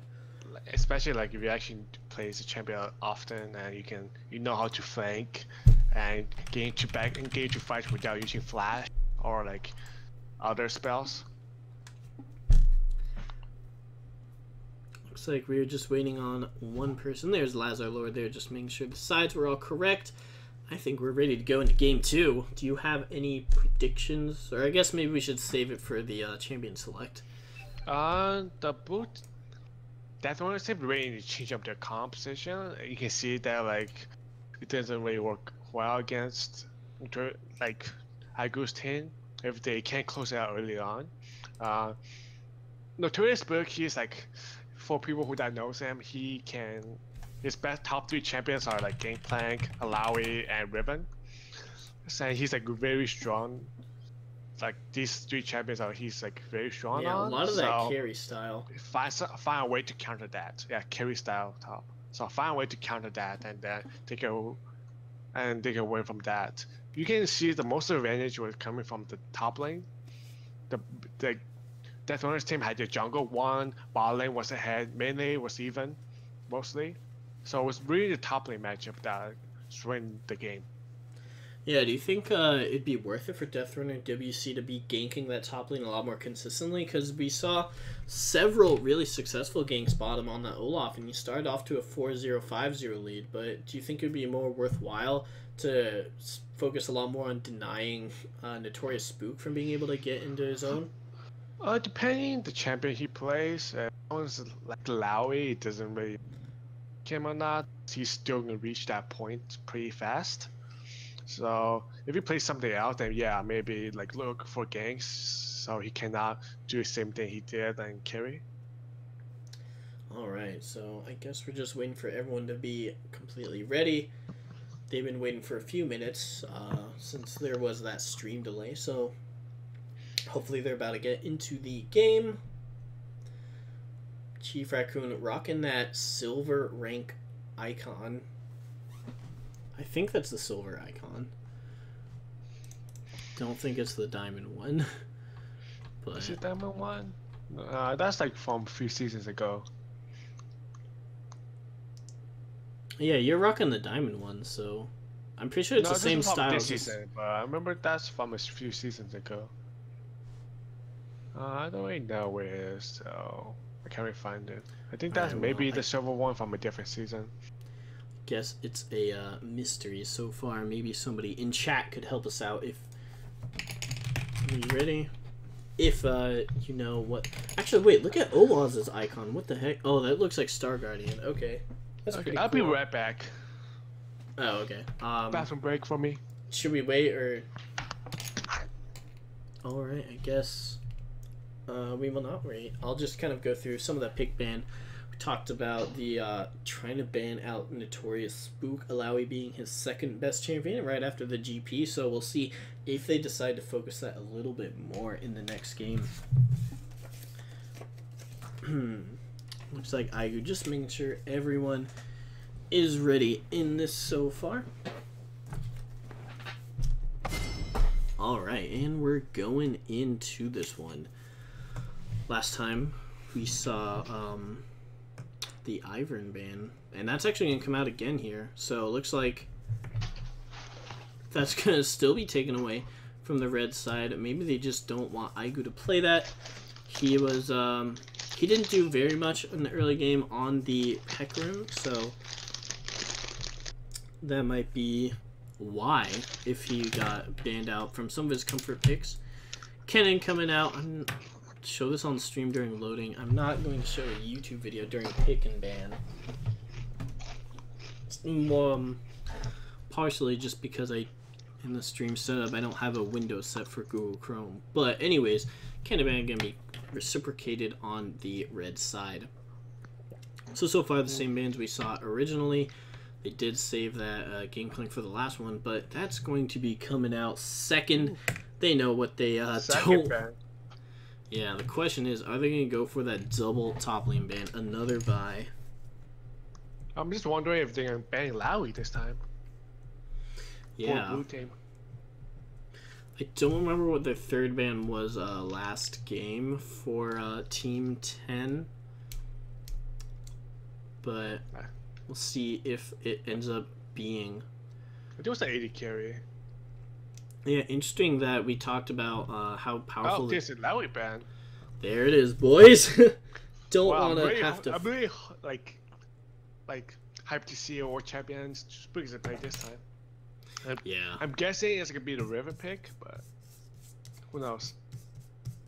He did hover it, I believe, in the last Champions League, but didn't end up locking it in.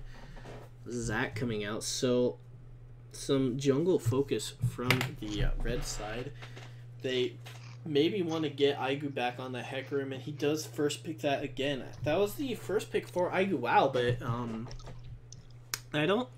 And the Hecarim was useful, but I don't know if they might just want to hide their picks. What are your thoughts on the Hecarim first pick? Hecarim is actually a very contested pick in terms of the damage. I always like pick or ban mostly. So it's a very powerful jungler and who scales really well to be late.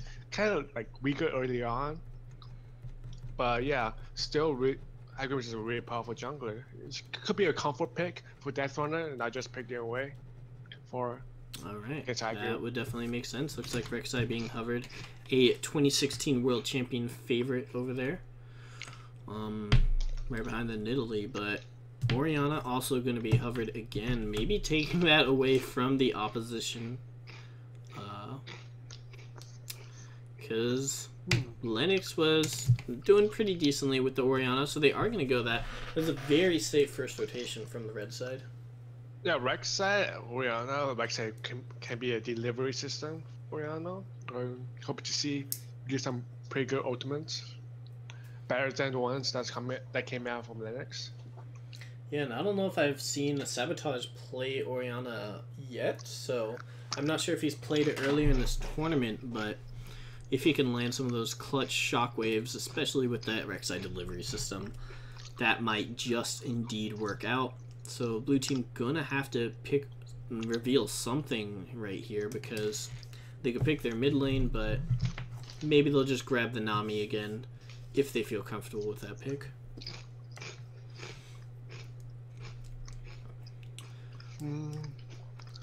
Yeah, they can put the bot lane most likely.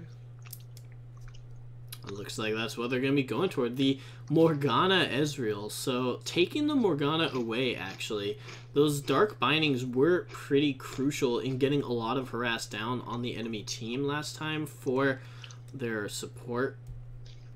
So you were talking about how Morgana isn't really a super meta pick. Oh, baby, there's the Aatrox hover. Shout out to Sabotage. Hey, man, I can dream, okay? Sabotage could pull out the Aatrox mid, go AP, get that scaling off Blades of Torment Massacre. Don't say it's impossible. I mean... I mean, not impossible. I'm just saying it's not going to happen. Dang it. Alright, well, we'll see. Alright, switching back to the Nami. Let me pick. I think a Jhin, AD carry, and Nami support. Yeah, what do you feel about picking the Ezreal up again, even though last game it... I think he did well on Ezreal. He did do the most damage as the AD carry. So, yeah, I think it's perfectly fine. Alright, so especially if you're talking about... Oh, yeah, that's right. In the first game, Twitch was banned away, so this might be getting pretty spicy, or sneaky, I should say, up in here. Twitch is just have a completely different player style from every other jungler. He could be an assassin, or like a really powerful backline AD carry, or like, I don't know, just being sneaky. So do you think they're gonna swap Twitch into the jungle, run Rek'Sai top lane? No, Twitch jungler is not Agurao's playstyle. He's a more of a tank bruiser jungler. It would be certainly entertaining. Maybe get that level 2 gank mid. I play Karma top, like full support Karma top, just so my Twitch jungler can go off. I've done that several times. I guess maybe Twitch jungle doesn't work very much anymore since they changed his ambush to camouflage. No, it works better now. Oh, does it? Nice. But anyways, we are actually going to have picks coming out. That's going to be Lissandra Poppy. Poppy pick, he knows. He the knows. Riven. Poppy's a known counter against Riven. You can just pop that steadfast presence, block pretty much all of Riven's abilities. Yeah, pretty much blocks all Riven's abilities. It's very annoying for Riven. Pop quiz and trivia. Yeah. Which champion in the game has the skill ability named Valor? It's actually Riven's E. Her shield ability name is called Valor, which is really misleading because you'd think it'd be on Quinn, given that her Hawk's name is Valor. So oh yeah, I thought that's really strange. But anyways, that's gonna be the Darius Spook Nuke. Gonna see Dunkmaster and the Twitch. This is a very, very spicy game for Team 6 especially. I should update the score in the border right here. What do you think about these team compositions? I actually like blue team's team composition much better. They have like strong front lines with very heavy engage and heavy damage. With pretty much like Hecarim, like everyone's just diving in, and Ezreal can keep up with the dive while using the special to keep safe. And pretty much red team just protect the Twitch. They want to protect the Twitch using Orianna, Janna. Have like the Rek'Sai and there is cause enough of a disturbance that they can't get to Twitch. So this is how the team fights can play out. Yeah, hopefully this one's going to be very action-packed. Last time we saw Team 10 have a lot of struggles in the late game in terms of engaging their enemy because they had the Olaf and the Renekton who just kind of run in there, maybe throw in a slice, and then they wouldn't be able to get to the Jhin at all. This time, they're playing Lissandra into the Twitch with a Hecarim, so if anything, one team is going to be feeling the pain.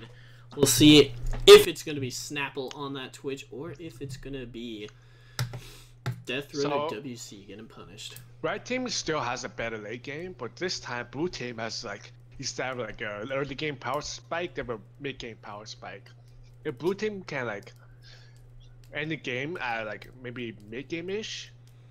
Mid game like say 25 to 30 minute mark where they like have a really strong advantage.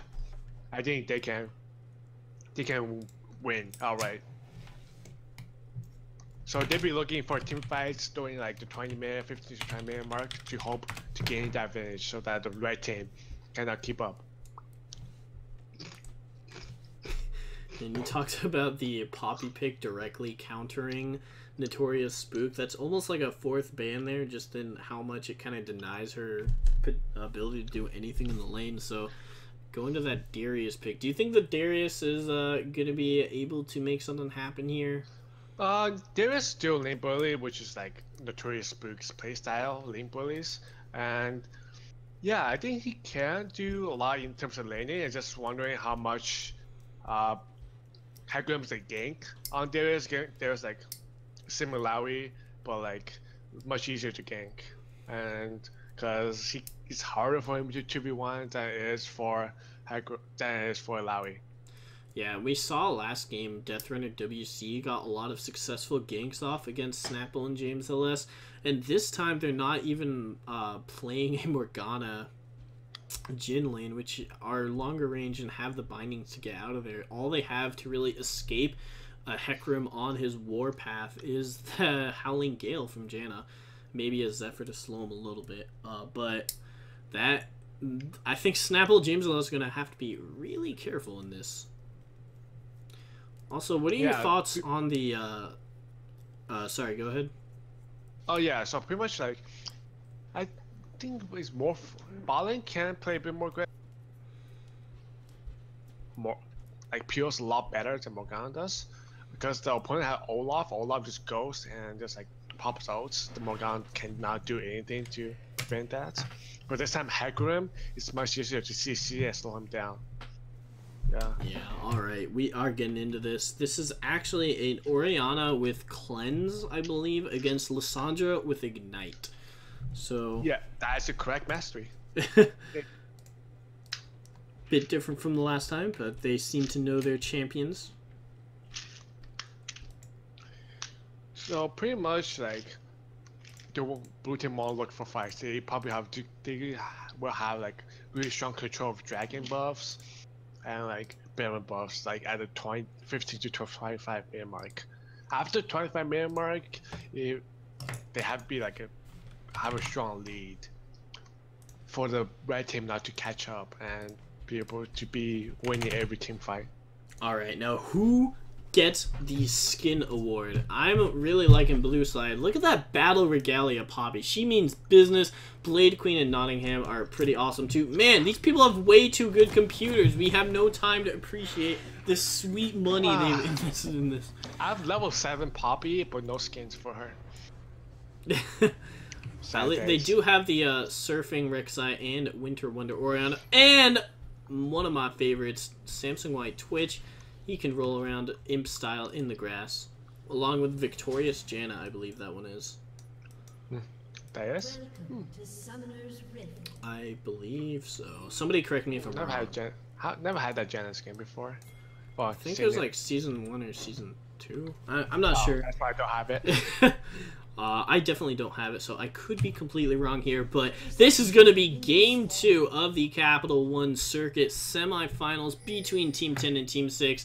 Team 6 came in here with a favored matchup. They were 3-1 in the group stage, and they did manage to take Game 1 with a better scaling composition. Now, they picked a similarly very high damage late game with that Twitch, but I don't know if they're going to be able to take out Team 10 on the blue side, because Ezreal taunting the enemy with that Nottingham skin again, telling them where they need to shove it. To be honest, his skins belongs in a museum because it's sold now. Nottingham. Dang, dude, that's savage. It's okay. He's got they have this lovely Morgana skin. Actually, that might be taunting Rita in the spectating chat, because I know she very loves Morgana. Very much loves Morgana.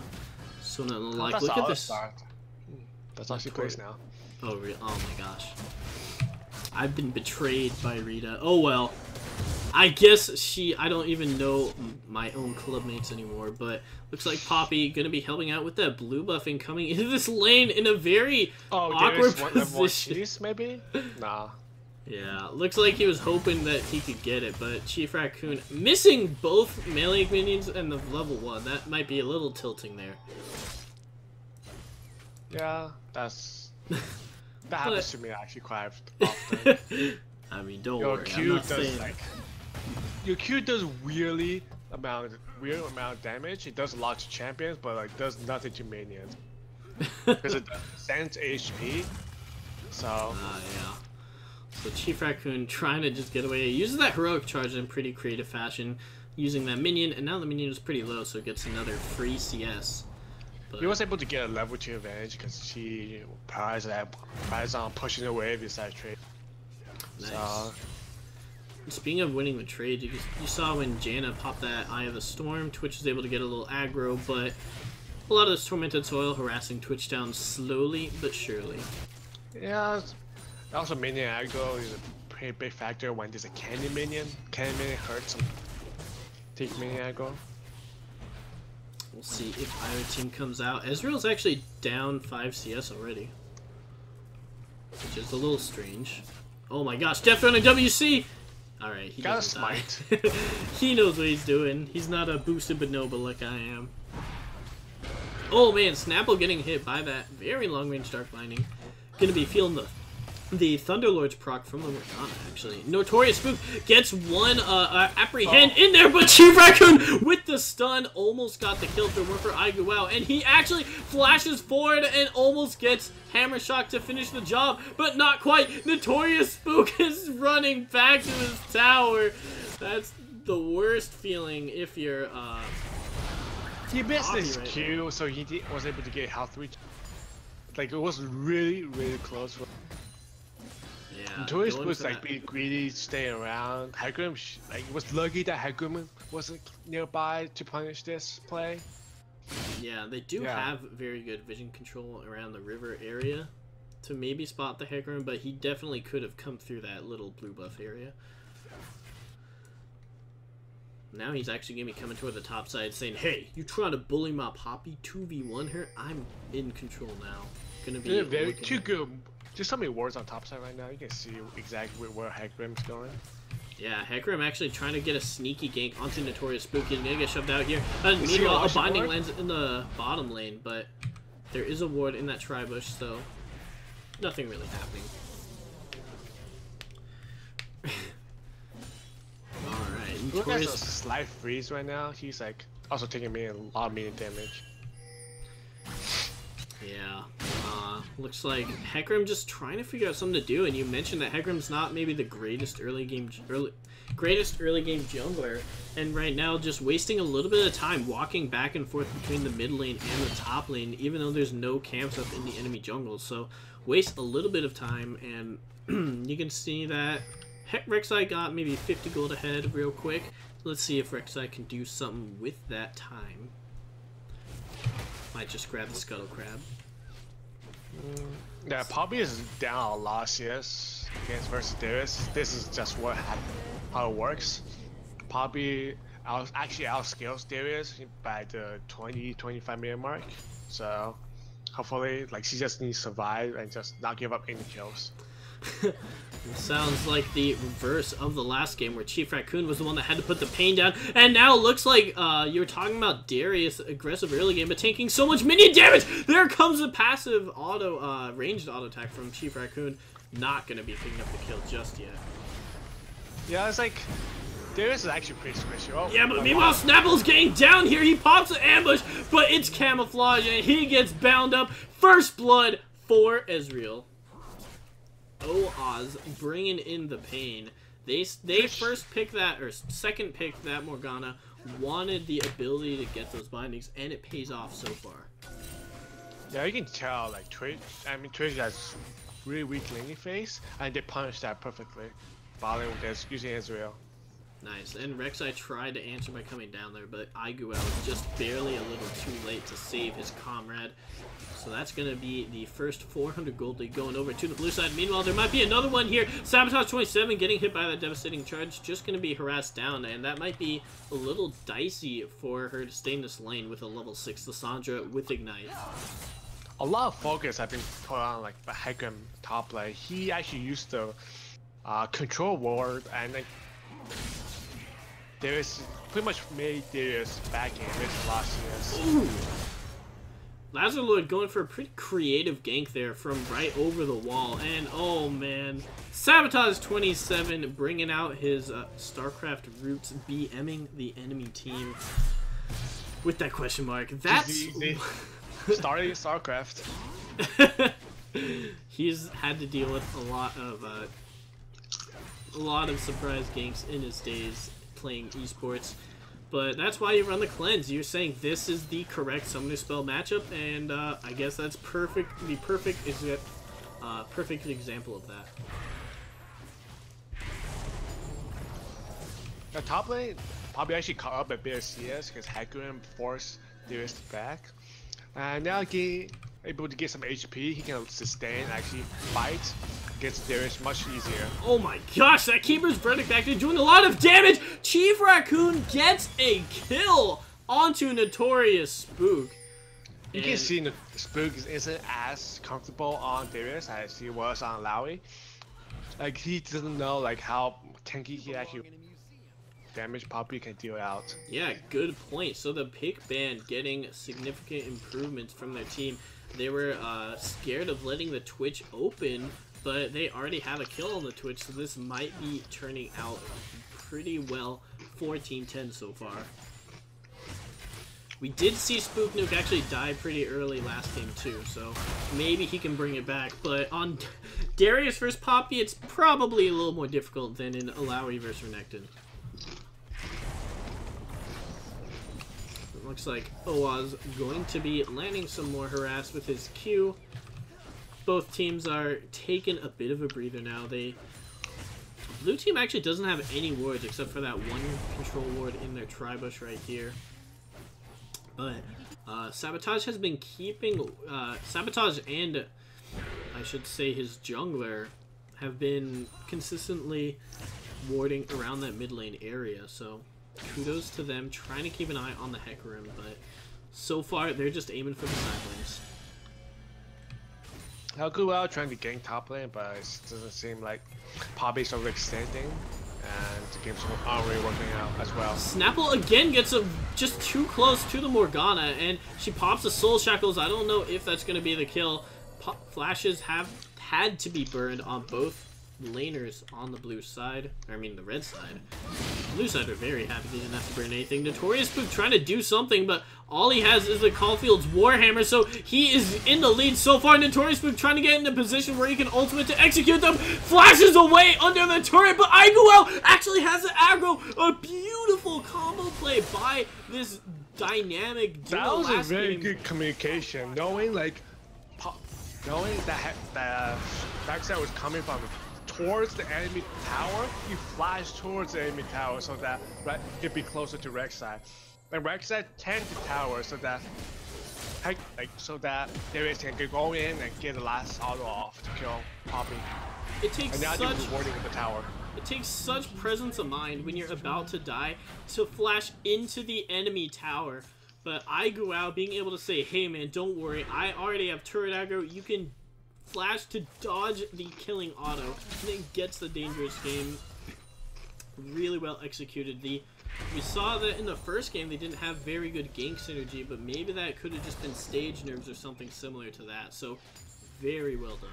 Also in the bottom side, unfortunately Deathrunner WC just got a little too greedy, saw that the jungler's top side, thought he could make something happen on bottom, but Twitch does some decent damage already with the BF sword. Yeah. Too much Clutch plus Twitch autoing, just slightly too much damage. Hecarim usually goes for the Triforce first, so he's actually really squishy until he started to build some tank items. Yeah, you can see he has the Sheen, so he can do some decent burst with that devastating charge. and building into the Phage next, presumably with that Ruby Crystal. Notorious Spook gonna take out this control ward now that he has control of the lane, and Aiguao nearby to back him up. We'll see if they can make something happen in the mid lane.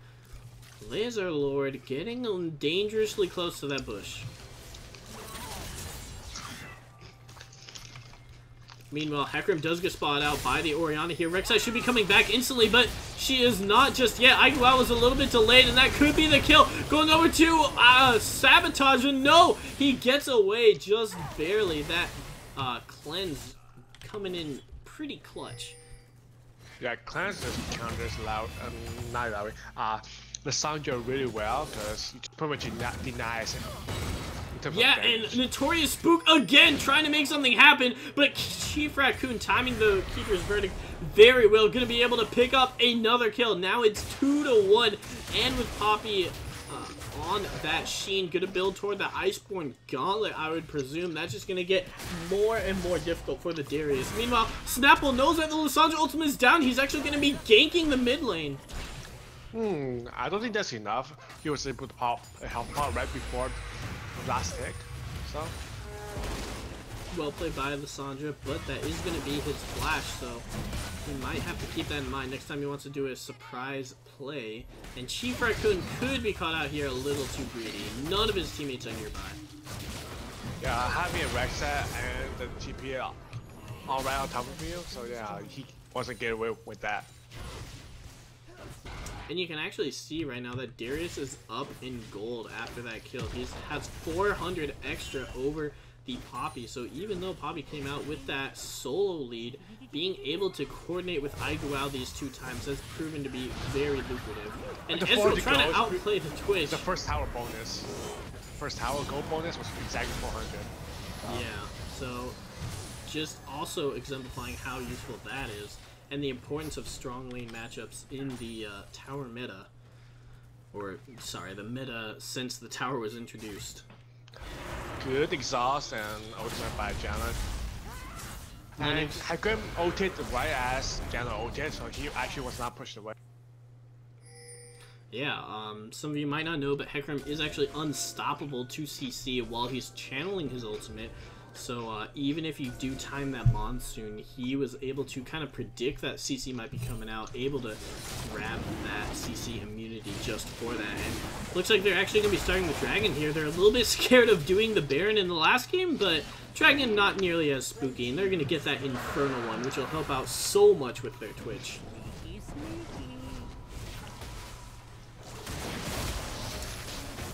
I'm surprised blue team let her get away. It's an Inferno, which is really good for a red team. Yeah, definitely WC pretty low there, and they're just gonna have, I guess they just gave that one up. Looks like Sabotage, or sorry, not Sabotage, but Laser Lord going for that Abyssal Scepter now. He went for that extra survivability build that you talked about last game, maybe wanting to get kind of similar thing going on. He really needs it. Most of the red team's damage are AD, and only one is be assassin, or like there's a lot of damage in terms of like only until later, so that's not really needed. Oh man, meanwhile Snapple and James LS actually try to gank Morgana, but that is why she is a champion to be reckoned with. Soul Shackles bringing out the rat himself into the graveyard, so or rather sending him to the graveyard, not bringing him out to it. So that's going to be a good response by Lennox and Oaz roaming over to help out. And you were mentioning that Twitch ganks are pretty decent, but apparently you got to know your limits when you can and cannot take fights. Yeah, I'm really surprised Morgana was able to live right there. I also get a kill out of it. Notorious Spook. Exhaust is there way too much right there. Yeah, especially on Twitch as a champion whose pretty much entire damage comes from the auto attack. getting that reduced attack speed really is painful for your damage output. Notorious Spook gonna be feeling pretty confident that he can take on Chief Raccoon here. Actually, he uses the full charge Keeper's Verdict because Chief Raccoon is saying, I actually do not want to take this right here. Sabotage 27, getting focused again. Here comes Snapple, thinking maybe he can pick up one kill onto the Lissandra. The tick off of his poison, barely doing the job. Death Runner having to burn the ghost now, maybe get away, but the exhaust comes out. He got a little too close. 2 James LS on the Janna because he saw that the Rek'Sai was coming from the bottom side, so had to push his leg, pushed it a little too far. This time, Snapple comes out ahead in the fight. And Chief Raccoon happy with his trade in the top lane and come down to cover mid lane, especially since he doesn't have that top tower to worry about anymore. He can spend some time with this pressure mid lane. Might be a little bit scared to head back up. Might be a little bit scared to head back up there though before healing. You can see how well ball lanes is roaming around and trying. Like few of them didn't work out, but the one Hecarim and Orianna certainly did. Yeah, Snapple really seems to be comfortable on this Twitch after that initial accidental death against the Morgana. But he's being very proactive with all of his ganks in the last minute or so. The last couple minutes at least. So maybe try to make up for the fact that he kind of walked in and died a little bit earlier. Another ARAM coming out, but there is pretty good wave clear, so this tower should hold for now.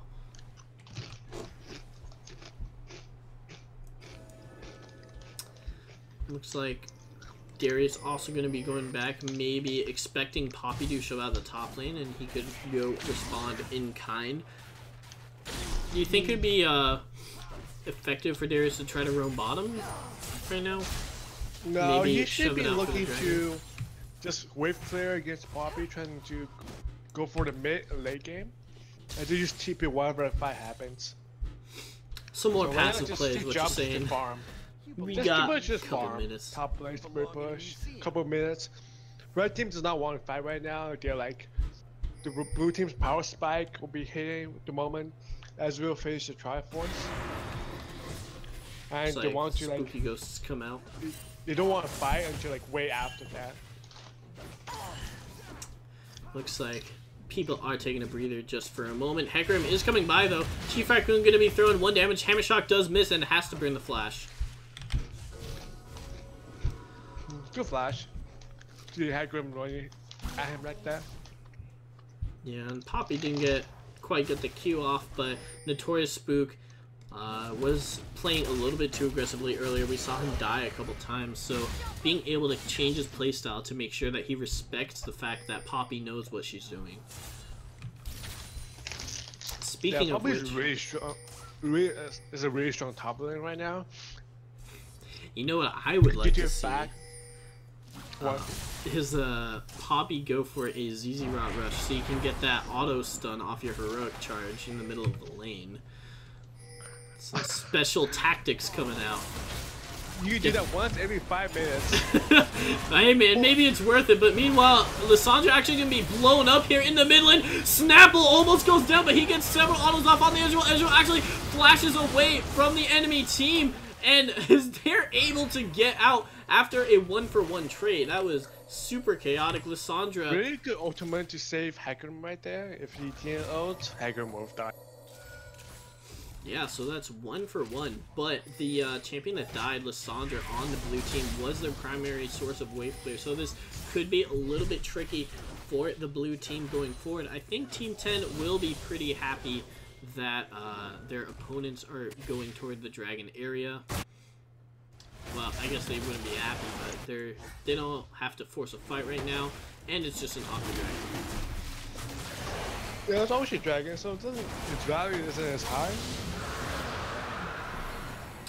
Alright, so that's gonna be the second one of the game, I believe, for Team 6. I'm surprised that Ezreal isn't going to Triforce this time.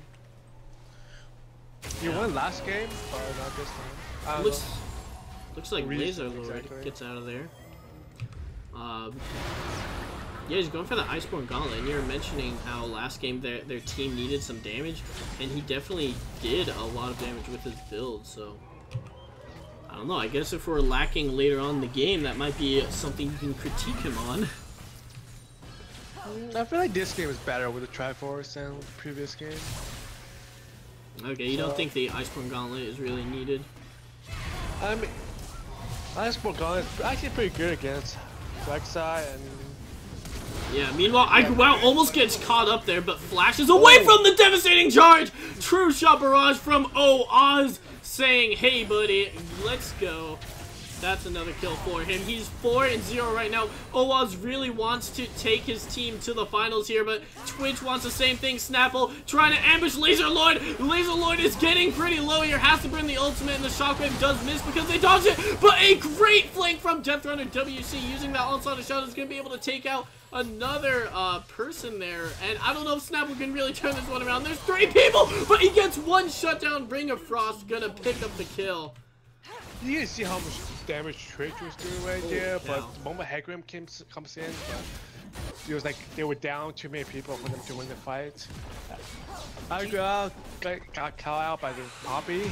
He charged the wall, gets stunned for 2 seconds. Do you think that fight could have gone differently if they hadn't nerfed the Yuumi's Ghostblade and Twitch had that extra attack speed? Oh, or Twitch do you think he wouldn't have built it anyways? Oh, Twitch didn't go attacks. Oh yeah, definitely.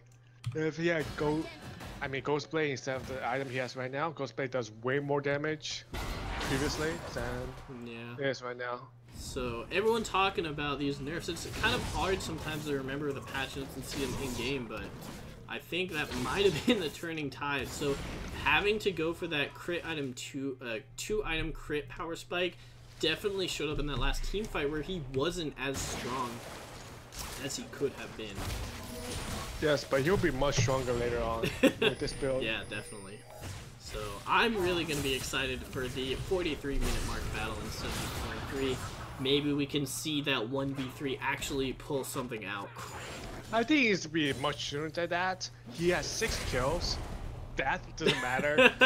And he's probably can get there about 35 minutes-ish. Yeah, he and Ezreal actually dead even in gold right now, so... Yeah, but go on Twitch is much better. Yeah.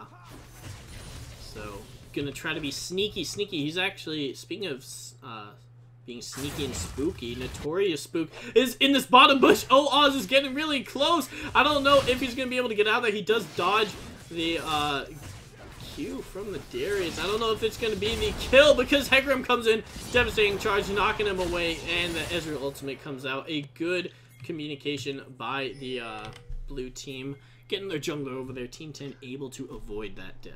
You can't really catch Ezreal as freaking Darius, because like Ezreal can kite you, Iceborne slow you, so it's really difficult to make that play. Yeah. But he went for it anyways. Yeah, even the Decimate missed because of that arcane shift, like you said. Meanwhile, Twitch is getting almost flanked here by Deathrunner WC, but since they don't have their support, they might not be too happy to take this fight. Yeah, Twitch is just everywhere, picking off any strat when he sees or finds. Really showing the value of that ban. The question, if we take this to a Game 3 scenario, if it goes that way and Team 10 can pull out this win, is are you more afraid of the Illaoi or the Twitch? Don't ban Ivern. Yeah. Don't ban Ivern. Ivern is not. Yeah, I know Ivern is strong right now, but it's not as strong as this. What we're seeing right now.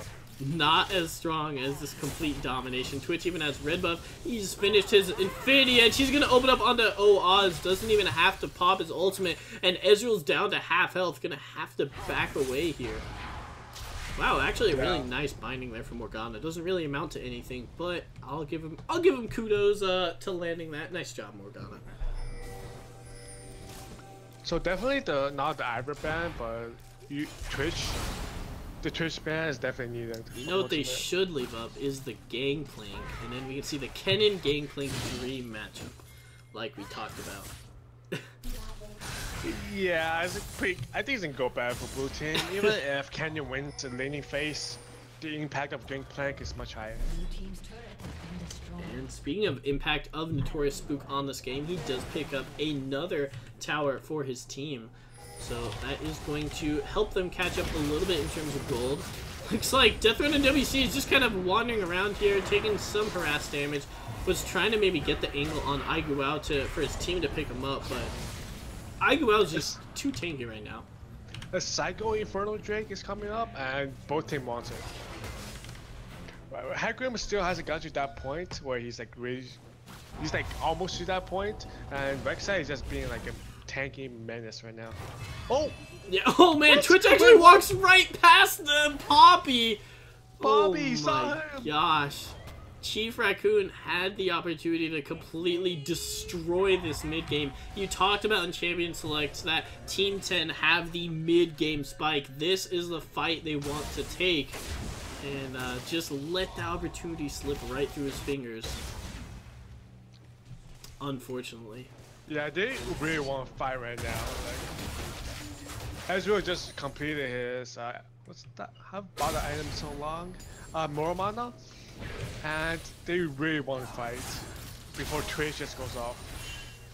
Yeah, he almost has his Blade of the Ruin King too.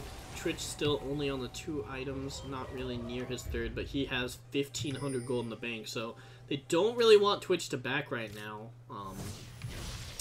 because that might end up painfully for them. But actually, Snapple's doing a classic 80 carry flank here, and they get Aiguao, but is this going to be a trap? Snapple a little bit scared to come in and flank by himself. Meanwhile, Aiguao almost completely dies by himself, but Twitch comes in the backside, gets instantly caught up in that frozen tomb. That was a really good play by the... Well, pretty much what the comp is made for, to kill the Twitch, right? So the moment Twitch showed up, he was instantly deleted. Twitch showed up by himself without any QSS. In that fight, he actually had a no magic mantle because he wanted to build it into the QSS, but didn't quite have it yet. Meanwhile, Deathrunner WC almost picks off Sabotage 27, but he's gonna Winter Wonder wander out of that fight. Gonna be that was a really happy. good cleanse by Orianna, which like ignored the fear from Hecarim and was able to. Yeah, if nothing else, Orianna's cleanses have been really on point this game. Every time Lysandre's ulted her in the mid lane, she's gotten out of it. And here's Notorious Spook, Hello, showing up to the fight, and he has his passive triggered. He's going to try to get on the enemies, but I think it actually wore off, so he does not get the instant 5 stacks, and now he's a little bit overextended. He's Darius, so he cannot easily get out of there. A Redemption comes in, maybe saves the day. Chief Raccoon gets caught by the upper hand, and the Noxian Guillotine.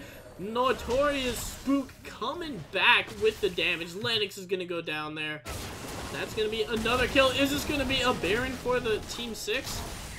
Deathrunner understands the fact that they were on a timer and they want to end the game as soon as possible, but he was too overeager and like, overextended himself on the tower.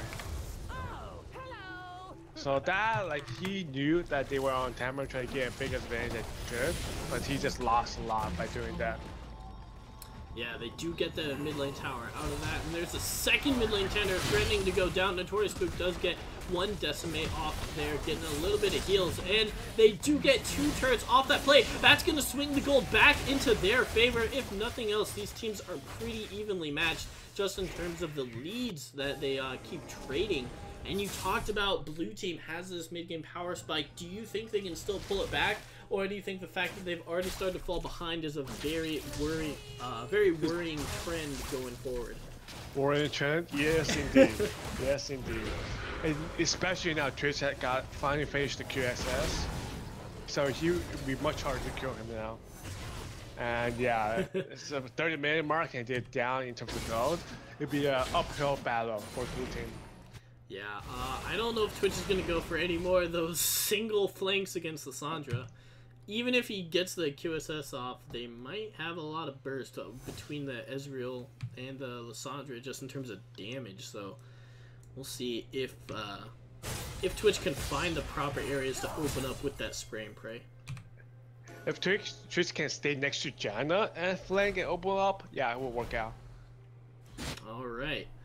Heard it here first, folks. All Snapple has to do is get that sweet, sweet splash damage spot, especially with that Runon's Hurricane, getting so much damage on the enemy team. Meanwhile, Notorious Spook going to be going to the top side. Do you think he's in a space that he can kind of challenge Poppy, or is it still the same Darius versus Poppy classic kind of matchup where you want to Right push it now and they're go at a under. point where they can't kill each other unless like one person does some. So they're just like splitting against each other and try to like farm up, create some sort of TP pressure. Speaking of TP pressure, there's a very large wave in the bottom side of the map. Maybe with Darius on the top side, that'll force blue team to kind of split their members. But it looks like Team 6 is actually going to be backing up here, not maybe waiting for to get some better ward coverage or for the enemy to reveal themselves a little bit scared of wandering around this dark jungle. You can see in terms of the warding on the map, Team 6 actually has very little vision. They only have a couple in those bushes, versus Team 10 has slightly better, but both teams have been doing a pretty adequate job in terms of sweeping out a lot of the wards. Yeah, both millionaires switched to red trinket, so they can control their vision much better this game. What are your thoughts on in top lane going for that blue trinket versus the yellow? Because you can see Poppy actually is still holding on to her warding totem, so she can get the more permanent split push wards, whereas Darius is opting for that sight stone. Far sight I think totem. it's more for to see if he's getting ganked or not. He's like splitting push, so he wants a ward in like maybe the far Wait, jungle who, where he who can wants really it to reach. ward for the split push? Yeah, it's just like usually you don't want that, but he's not really split pushing where he's like going deep, trying to go for a tower. If he's doing that, then yellow trinket is much better. But he's just like split pushing to clear the wave, so blue trinket can do his job and he can ward safer. All right, He's- and looks You like can see he's safety. not going for, yeah, he's not really going for a tower, so he doesn't really need to go deep. He just needs the wards to be deep. Yeah, it looks like safety is the name of the game right now between these two teams. They're just kind of clearing all the lanes repeatedly. One Infernal Drake is up in 48 seconds, so I imagine that is when we'll start to see some action here. You can actually see Iguao, James, LS kind of grouping up to get a little bit of vision. Now they're splitting up again. I don't know what James LS is a doing, very but... high priority. They should be sending like Darius towards the boss side and trying to look for Baron. Alright, it looks like they're still shoving top and mid. See if they're gonna be making anything happen. Deathrunner WC might have found Notorious Spook, but great usage of the plants there. Knows exactly where he wants to go with that. Meanwhile, Iguao finds Chief Raccoon, and this might be a fight breaking out here. Chief Raccoon gonna be walking away. Deathrunner WC manages to come over with that extra movement speed from the dead man's plate. So, ward covered, ward vision control has been granted to Team 10 right here. But looks like they're actually going to go in and have to back off. Here comes Chief Raccoon, though, getting the stun onto Iguao. The Monsoon comes out to heal a lot of the people. Snapple has not been able to auto-attack a lot of this fight. Here comes with his spray and pray. Maybe gets a couple autos off. Not doing as much as he would like, but Notorious Spook is here to save the day. And that is going to be He should go for Baron right now. Looks like first to get... Oh, whoops, I pressed Oh, pause. first they're chasing that Poppy, but then go for Baron right now. If not, now you don't even have to get the Baron itself, just so they can like bait it and then they can. Oh, okay, they're going for Dragon. Come on, Baron, guys. But usually, like you don't, if you can't get a Baron itself, you usually want to bait the Baron so the enemy team will stream in, and you can get picks off. Yeah, sorry the stream froze for a second. I accidentally hit pause instead of O to bring up the scoreboard again, so I just jumped back after the action was over. But yeah, going for that dragon, especially with the double infernal, that's going to make all the next team fights so much scarier. I think that was Ocean Drake. Oh wait, you might be right. Yeah, it looks like Ocean Drake, they're going to be getting that 8% back. Deathrunner WC finding Notorious Spook again. There's no plant to save him this time, but he does not need it. Extra movement speed from that Black Cleaver. He's going to be pretty happy. Yeah, he's really tanky right now, so it's really hard to kill him with just a heck of him. Sabotage trying to get that Scuttle Crab, but Lennox with the action shot, getting the crab with a binding mid-dash. That's actually pretty impressive to me, at least, that Morgana binding. But that does mean that Team 6 cannot do the Baron very comfortably because the enemy will have complete vision of them so far. And even though they only have one dragon, that's Team 10 does have the Infernal Drake, so they're still pretty even in terms of fighting power from the dragons, even though it's 3-1.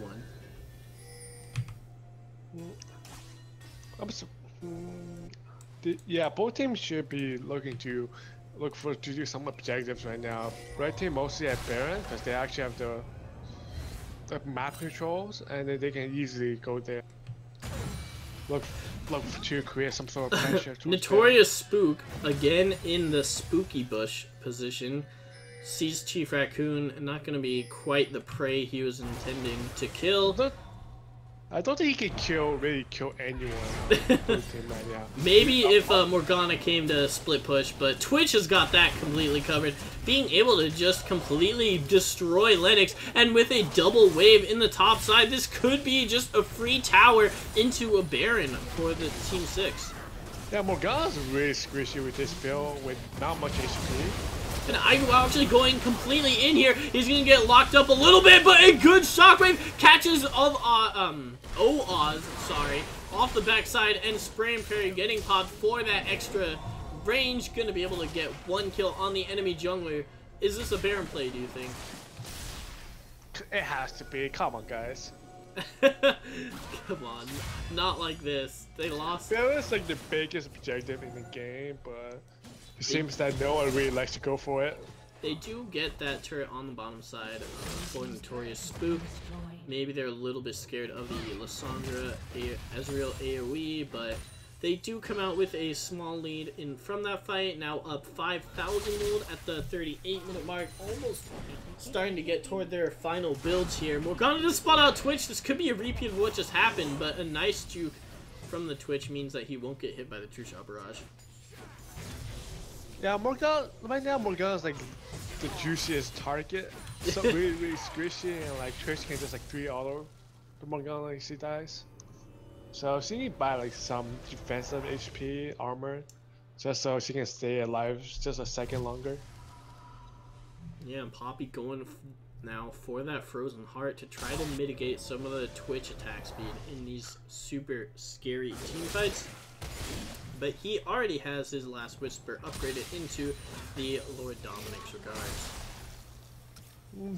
Going a lot of armor, I would like to see him go for more HP than this much armor. At one point, the armor cap is like not a linear graph, it's more like a logarithm graph in terms of how it scales. So at one point, that much armor doesn't do much.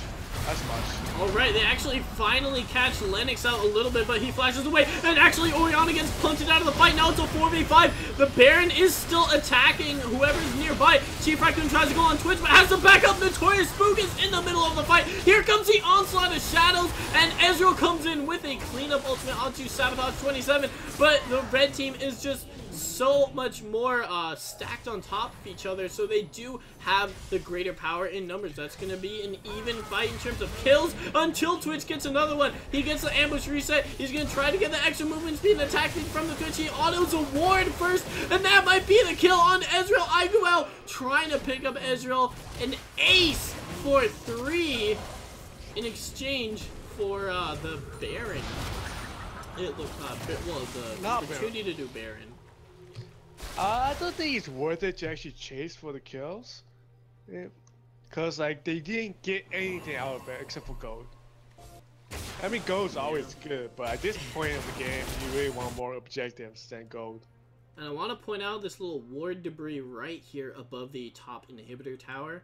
It's lying dead right there because Morgana, I think it was Morgana, she threw it down when Twitch opened up on her, and he was actually not really being very careful with his autos, so he had one attack on that ward instead of attacking the Morgana, which gave Ezreal maybe one extra auto in that fight, which could have been the deciding factor of Twitch dying before the Ezreal. So very subtle play by the Morgana. I don't know if that was intentional. If you noticed during that team fight, like the blue team was trying to find Twitch really hard. The Lissandra walked past the front lines and got caught off because he was desperately looking for a Twitch. So I feel like Lissandra really doesn't really need to like go overextend herself just to look for a Twitch, but be more like try to peel off the front lines better rather than overextending for a Twitch. Yeah, I get you. And it looks like the Elder Dragon is now available for both teams. I don't know if they're gonna go for that. Can you check how much armor Poppy has right now? Yeah, let's look at that real quick. She has 472. That is insane. I don't think You don't want that much armor. I don't think I've ever seen that before. After 300, anything more is like Holy cow! gives diminishing effects. All right, So, well, Chief Raccoon's setting some records here, but as you said, maybe they're not the best kinds of records. You still have an Orianna to deal with on the enemy team, but yeah, I would prefer more like go for more HP. they still don't Yeah, have a Warmogs. Locket on their team. So I don't know. Maybe they could have gone for something else, but that sure is gonna be a sad day for Twitch. I mean, it's not Dormail. Dormail, that's way Indeed. worse. And Chief Raccoon saying that was just dumb AF by me. I don't know For what my he last did. fight. I think, yeah, I don't recall exactly what that was, but he's just blowing off some steam in the middle of the game, maybe trying to take some of the nerves off this pressure, and looks like they're going to be trying again for the Baron. So last game they were really hesitant to try Baron at all, and now they see Janna clearing out the wards, but they don't know if the team is doing it or not. They are indeed. Baron's is already dead! Meanwhile, Lennox gets a binding, and we'll see if any kind of fights break out. Everyone is running away, so a good sneak by Team 6. Twitch has so much damage right now. He can do better easily. They should have done that like maybe like 10 minutes ago. Well, at least they're doing it now, getting a little bit cleaner in terms of shot calls, maybe not quite as nervous. They do have a lead in the series, so they might not be quite as scared of throwing it. Twitch does so much damage, though. You talked about his late game spike, and here comes Ezreal. Almost gets popped off, but a good arcane shift over the wall. He might be safe, but then again, he might not be. He flashes away from the last Twitch auto in the spray and pray, and he instead goes for the Lissandra. I mean, Lissandra. Hagrid was just trying something there. He knew the game was done. Just from like, just so late in the game, they got Baron buff, Twitch's 6 items. Yeah, he knew the game was done right there. And Kaleong in chat actually saying I might sell, if I were playing Twitch, I might want to sell my boots and instead go for an Edge of Night. What are your thoughts on that? Yeah, that just gives him more damage. Edge of Night, he's like a very stealthy champion. Alright, but instead, actually Lennox is going to be flashing in with her Soul Shackles here. Nobody actually gets stunned off, but that's going to make them back off from the fight. This might be the end of the game for Team 6. Might be the end of the series if they go to the finals. Iguao and Notorious Spook trying to finish off the tower while the rest of the team is killing the enemy champion. Snapple almost goes down to a Mystic Shot from Owaz, but a fantastic shockwave from Orianna forces Ezreal to back off, and here comes Chief Raccoon with his 470 armor trying to kill off Snapple. Ezreal gets 1 kill under Notorious Spook, and Twitch almost kills off the Poppy, and there it goes. Lissandra coming and finishing it off with the Ice Shard. Poppy able to take it for like 30 seconds, giving them just barely one last breath in this game. If they screw up a single extra time in this series, it'll be completely over for them. They came into this 1-3 out of the group stage, the last bottom seed out of any team going into playoffs, and they're fighting for their life right now to show the world that they can come back and that their record in the group stage means nothing. I'm surprised that it took so long for Twitch to kill Poppy. Even though it that much armor actually took a while. If Twitch is hitting no one else. And Janna goes for the Banner of Command. The fight, yeah, the game is pretty much done now. Like, blue team can't really do much. Twitch is not in danger of dying. We've seen Twitch do some scary things before. Maybe if he's feeling a little risky, he could go for a super adventurous flank. If he dies, that could blow something Blue up. team has to win like 2 or 3 consecutive team fights to win right now. So what you're saying is either the series will be done in 10 minutes, or we're gonna be looking at like a 70-minute game. Yeah, Twitch has to be like really down for that. Alright, well, it looks like it will be on Snapple's shoulders, maybe on James LS to help heal for him. He does have that super upgraded cannon minion in the bottom side, trying to shove that out while they perhaps pressure the top, but they're going for the Elder Dragon right here, and the entirety of Team 10 is completely not in any position to do anything about it. Their entire jungle is dark, so they don't want to wander into there against that super scary Twitch. So Team 10 going to be content with giving up that dragon for the chance to keep their base alive.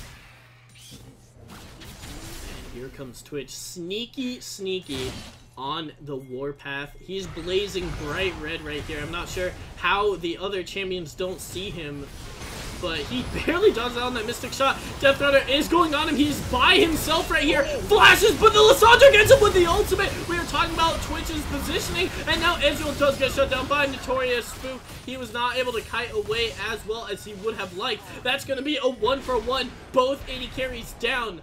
But Elder Dragon still on Team 6. They're going to be looking toward the Nexus. Lazar Lord going to use the Glacial Path to try to get out of there. Notorious Spook just looking at the Nexus, autoing it over and over, but the rest of his team is not nearby to help him. So he's going to get completely caught out 3v1 here.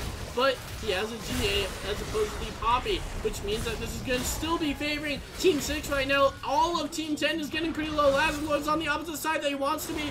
Death Runner WC goes down. That might be the end of the game. Lennox is but a measly support. Gets apprehended into the hemorrhage damage. That is going to be the game, going to be the series. Congratulations to Aigu WoW and friends making it to the Capital One Circuit 2016 finals for the 2016 tournament. A good game by them, by both teams.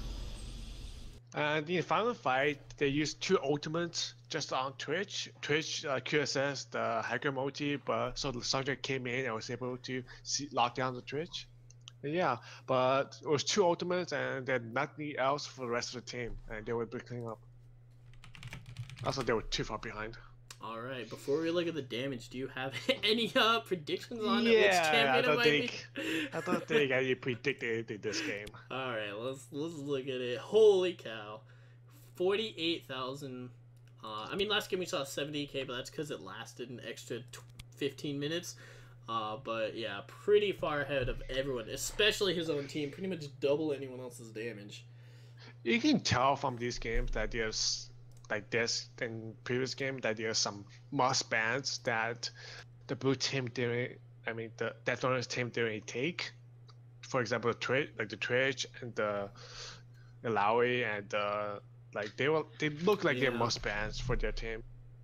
Yes, that's gonna be very tricky for whoever has to play against them going forward if they decide to watch the replay of the stream. And if I'm looking at damage taken right now, and Poppy actually did not take a lot of magic damage, even though she didn't build any magic resist. So maybe the armor. I think Orianna was too focused on trying to get ultimate on the back, instead of like trying to whittle down the front line. Yeah, maybe that makes that's sense. why. And she got several ultimates on the Ezreal, definitely helping out there.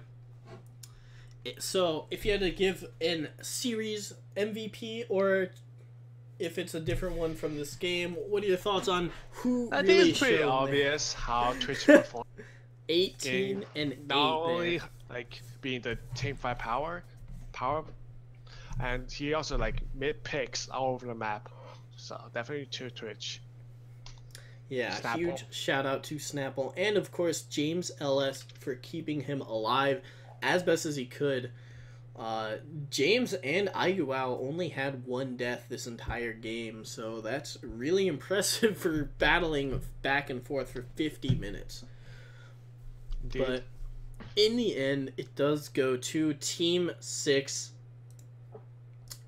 Congratulations to them. Hopefully they can perform in the finals as well. We'll be seeing next week. Yeah, they'll be playing live at the Capital One headquarters in Tyson's Corner, or just across from Tyson's Corner. I guess it's McLean, I guess, is the technical name. Yep. But we'll be casting that live. From there, we'll be able to kind of talk to the players, get them in a more competitive setting. Shoutcast it to you guys. Do you have any final thoughts on the series, W Gong? It was a really good series. Had a lot of high level. So yeah, I think you can see how pick up ban phase make a huge effects on the game, and I hope teams in the finals will be prioritizing and researching their opponents on what to ban, what to pick, and how to counter. Yeah, do you I think it's also important to remember that both these games are really competitive. I mean, it was like a 50-minute and a 60-minute game that came out here. So, big shout out to Team 10 for putting it on the line and giving it their all. Chief Raccoon able to do some work in that top lane against the Darius earlier on, but in the end just was not quite enough. Alright, anyways, I'm Sprint Speed. Thanks for watching, guys. And I'm W Gone. Alright, see you guys next time. Congratulations, Team 6. Alright.